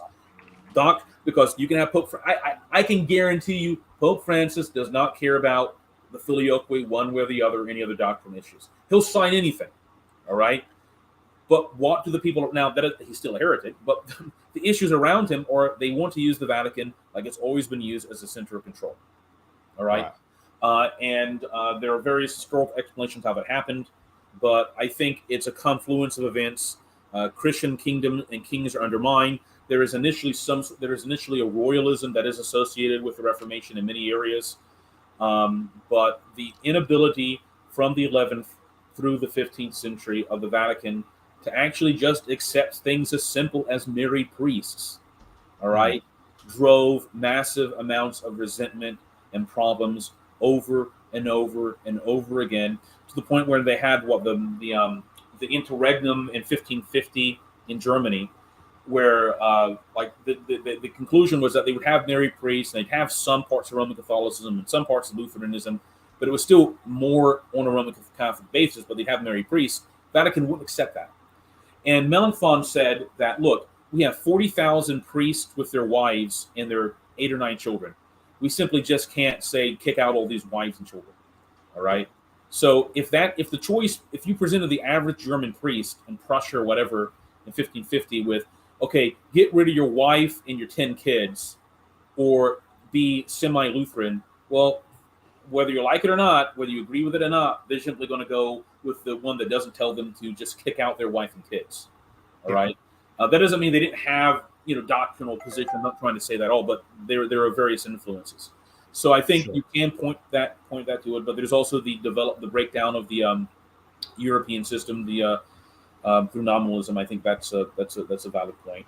But Father Joseph's point is as well. This is all at part demonic inspiration. It wants to point man as the measure of all things. God is not the measure of all things. And if that is the system you are setting up, and there are no miracles, there is no incarnation, none of that's happened, then the world is just this chaotic mess where there is no truth, there is no metaphysics, there is no substance. It's just atoms in the void. And that leads to everything from, I think, Marxist-Leninism to modern-day abortion, gay rights, all those forms of liberalism, and whether it's even so-called right-wing forms of liberalism, where they place individuality at the key of all things. So I would say it's a result of nominalism and the breakdown of the medieval system. That was forced in part by the papacy. That's my view. That's a really, really insightful answer. Thank you heaps for that. That was quite fantastic. I think we'll go for a couple more because I do have to get on to some other responsibilities here, but this has been excellent so far. So I can take a couple more questions. This will be a fun one. Views on Our Lady of Fatima. Demonic. Straight up demonic. Yeah, agreed. Done. Fraud. That's how I did a round table with Patrick Craig Trulli on that. We had a lot of fun, and it didn't go well for them. I mean, a lot of there are some cases in Orthodoxy, I cannot think of a case of a where we believe the Theotokos has appeared to somebody that has ever occurred anything like Fatima. I mean, there's stuff like someone has like Saint Sergius or Razjanej would have a vision or something, but it never turns into the sun changing shapes. It never turns into the Theotokos looking like some alien. If you ever read the original versions of the Lady of Fatima, they changed them. The original versions, the Theotokos, it's not the Theotokos. She looks like what does she describe as? They describe her as like this little old woman who's like, I mean, something about her color I don't quite remember, but the point is that this little old woman starts talking and telling her this lady is going to show up and this lady is going to show up and Our Lady of this and that, and it got really weird. Like it's like supposedly Mary's talking about a bunch of different Marys that are going to come. See, there's a symptom in Roman Catholicism of visions by kids and nuns.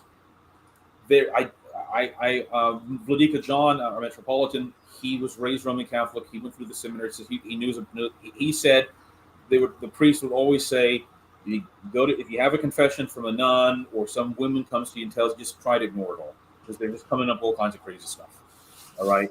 I don't know. In fact, you look at the original, and this is not Fatima, but you look at the original Sacred Heart of Mary, Immaculate Heart of Mary stuff, Mary Alacoque. They edited those original visions because they were insane. They sounded insane. They were talking about her taking her heart and putting it into Christ, and Christ putting his heart physically. And it wasn't in metaphorical; it was physical. She was mystically married to Christ. It was like, and they had to bleed her several times a day. She claimed because the heart of Christ that had been in her had produced more blood. What was his name? The Jesuit bishop who promoted her. He got in trouble at one point, had to edit the visions. And then in the 1790s, they tried to fabricate a letter. The Jesuits, you mean 1970s? I'm talking. Well, I'm sorry. I'm sorry. I'm going back to the Sacred Heart, but I think it's connected to this. Oh, sorry. Yeah. The Sacred Immaculate Heart of Mary, where they tried to claim the King of Spain wanted this universal feast of the Immaculate Heart of Mary, and the King of Spain found out it and said publicly, "No, I do not want it," because it had been criticized as a Nestorian heresy. People were criticizing the Immaculate Heart as Nestorian. So I think it's just symptomatic of these things. You did. People don't know it, but you had significant criticism within Roman Catholicism of a lot of these visions for decades or centuries. It was only after the papacy forced an issue that, again, they can't revolt. They can't resist the papacy, so they got to accept Fatima.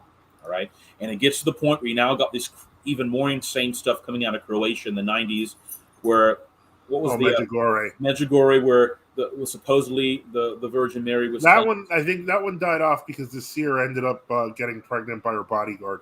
Yeah, so there's a lot of stuff. No, people still do Medjugorje stuff. By the way, that's still I know, but it kind of died down. The visions had, and the Vatican approved it, but it had the Theotokos, the demon impersonating Theotokos, telling them that you can be a Muslim and you can still go to heaven. You can be a good person. It doesn't matter. All religions go to heaven. Well, that simply contradicts what our Lord said in John 14. I am the way, the truth, and life. No one comes to the Father but by me. We're simply there. That's it. Yeah, right? I think that. So as soon as you hear, so this is the problem. This is Orthodox teaching and biblical teaching. If a vision has to be always judged by what is in conformity with the truth. If it does not, doesn't matter what happened in the vision, who said they saw it, because the devil can appear as an angel of light. All right, St. Paul says that. Yep. So Fatima is demonic. Straight up. It's very it's harmful to people. I've taken a little bit into that rabbit hole. I did not know about the priest straight up changing the visions because of how crazy they were. Whereabouts can I read about that? Father Joseph. He's talking for the Sacred Heart with the Fatima revisions. There's a few books on that. Give me just a moment. I could probably ask one of my friends, because actually one thing I want to recommend. There's one of my fellow a Reformed friends channel, A Goy for Jesus. He did an interview a while ago with a guy who did a lot of firsthand research on the Fatima stuff, and it's basically Fatima is demonic, but it's also UFO phenomena, like straight up. And UFOs are demonic phenomena, I believe. Yes. Yeah, I agree. Obviously, you can explain some of it by some secret aircraft, maybe, or something. Yeah. All right, maybe some of that. But stuff about alien abduction, that's just simply how the demons approach things in the 20th century. Because they know they can't present themselves as demons anymore, because that leads to, if they're demons, they're angels. If they're angels, there's God. Well, then this starts to get uncomfortable for them, obviously. Yep. So what? Modern man wants to believe that in materialist explanation, aliens, extraterrestrial life, so demons just masquerade as that. In fact, if you read Father Seraphim Rose's book, he has one of his books, I think, I can't remember the name of what book he has, a specific section where he talks about that. Things like UFO abduction, alien abductions, in the pre-modern world, they were just called demonic apparitions or demonic abductions. In Russia, there was in Russia, he talks about cases of there was some kid who was abducted by up in. If you read, I can't remember the exact account, but if you read it, I recall it's very similar to alien abduction, but it's like this witch creature or this big eye demon abducting people. All right. There was even this one point where the demons were taunting people, and they were saying, "Our time is near, our time is near," in 1880, and probably because they were influencing the communists and such. Because Russia up until 1917 was massive. Anyway, that's a whole other issue. Yeah. Okay. Yep. So I recommend this interview that I linked in the chat below here. Go check that out. It is really, really good and insightful. It talks about some stuff that you never hear from Fatima stories, including an appearance of a certain trickster demon type figure that happened actually just before Fatima, that actually preceded it. So do take a look at that. So we'll go for one more question. And this is actually probably a question I have too. What is the book on true Orthodox history? Wow. Okay. There's no the book, because we're talking about a global phenomenon. We're talking about different churches, different countries. Give me 1 second. The best, I would say, the best opener would be Russia's Catacomb Saints, and that would be for Russia. The best one for Greece, even though it's not online, unfortunately, would probably be The Struggle Against Ecumenism. I have actually composed a list on my website. I'm going to give you a link. Oh, please, here, and if you want to put that in the public chat. Now, Father Joseph, Russia's Catacomb Saints, are they still publishing the unedited? No, it's out of print. They won't publish it because it's too embarrassing. Yeah, exactly. See, but we do have a PDF in this list. Okay. So if you go to that list, it doesn't have everything, but it has a lot. It has a few thousand pages to go through. So our church on our Synodal website, we have a church history which does go through similar. It gives you the clip. Yeah, I did include also my history of our synod as well in the list. But there's stuff, but that's definitely one there. And then what Bishop Enoch was referring to, I believe that's, let me just see if I can find that. That's for our history. Hold on. Let me see if I can get that, because that's also a good general history. One moment. But in terms of books, I would say The Struggle Against Ecumenism is one. New Zion and Babylon is a series of books by Vladimir Moss, which does cover it globally. That's another set. Keep in mind, he does sometimes get opinionated, but his history is usually spot on. And then basically, let me think here. After that, there's more, but a lot of them I've actually included on my website.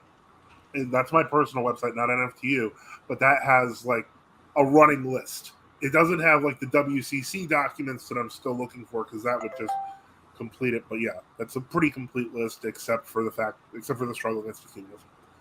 But got to understand. So I've posted both of those links in the chat below, so people can go and take a look at them.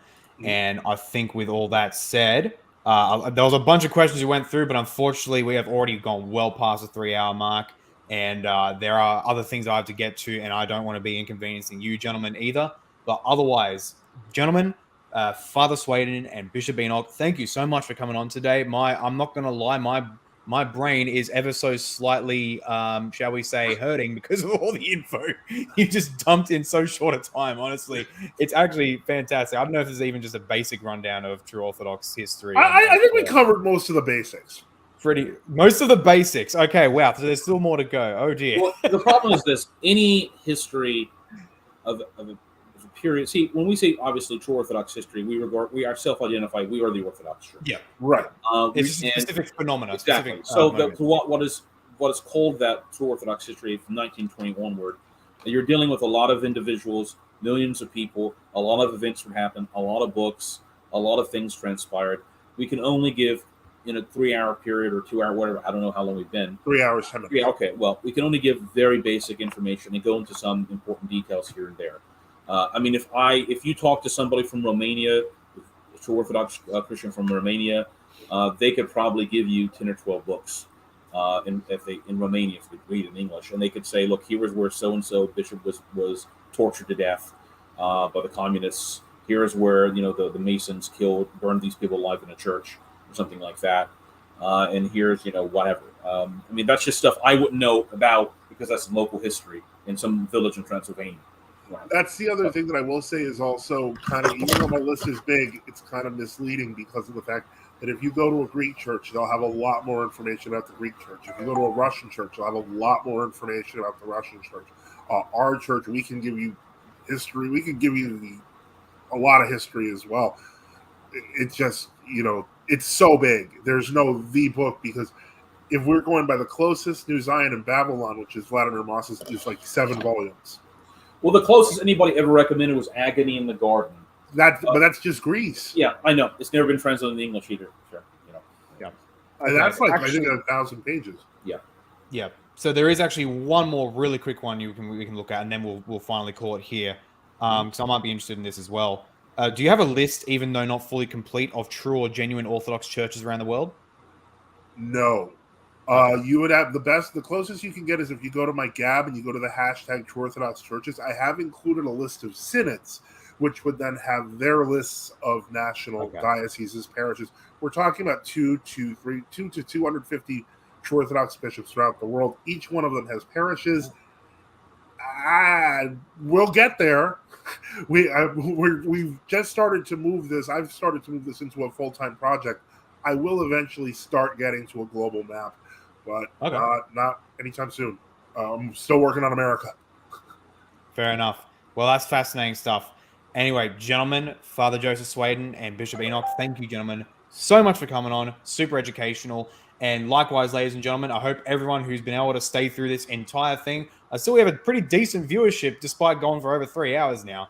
But thank you all for watching, whether you're watching live now or you're watching a replay in the future. And as always, please do like and subscribe. And actually, gentlemen, where can people find you? Easiest way, nftu.net. Our YouTube channel is also NFTU News and Apologetics. We are on Twitter. We are on Gab. Both of us have personal Gab accounts. But yeah, if you go to nftu.net, all of these things are linked, including the YouTube channel, and you can find us there and support our work. Yep. The YouTube channel is linked in the description below, so if people want to find that, you can go there, and you can find their other materials through there. Does Bishop Enoch, do you have anything to plug? No, not really. Okay. So I just have a Gab account. That's really all. So I mean, I'm just an auxiliary bishop.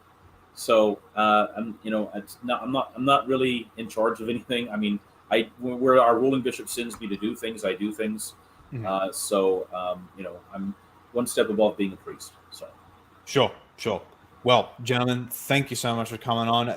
Ladies and gentlemen, this has been Bishop Enoch. This has been Father Joseph Suaidan, and this has been the other Paul. I hope you have learned a lot today and that you have a lovely day or evening. God bless.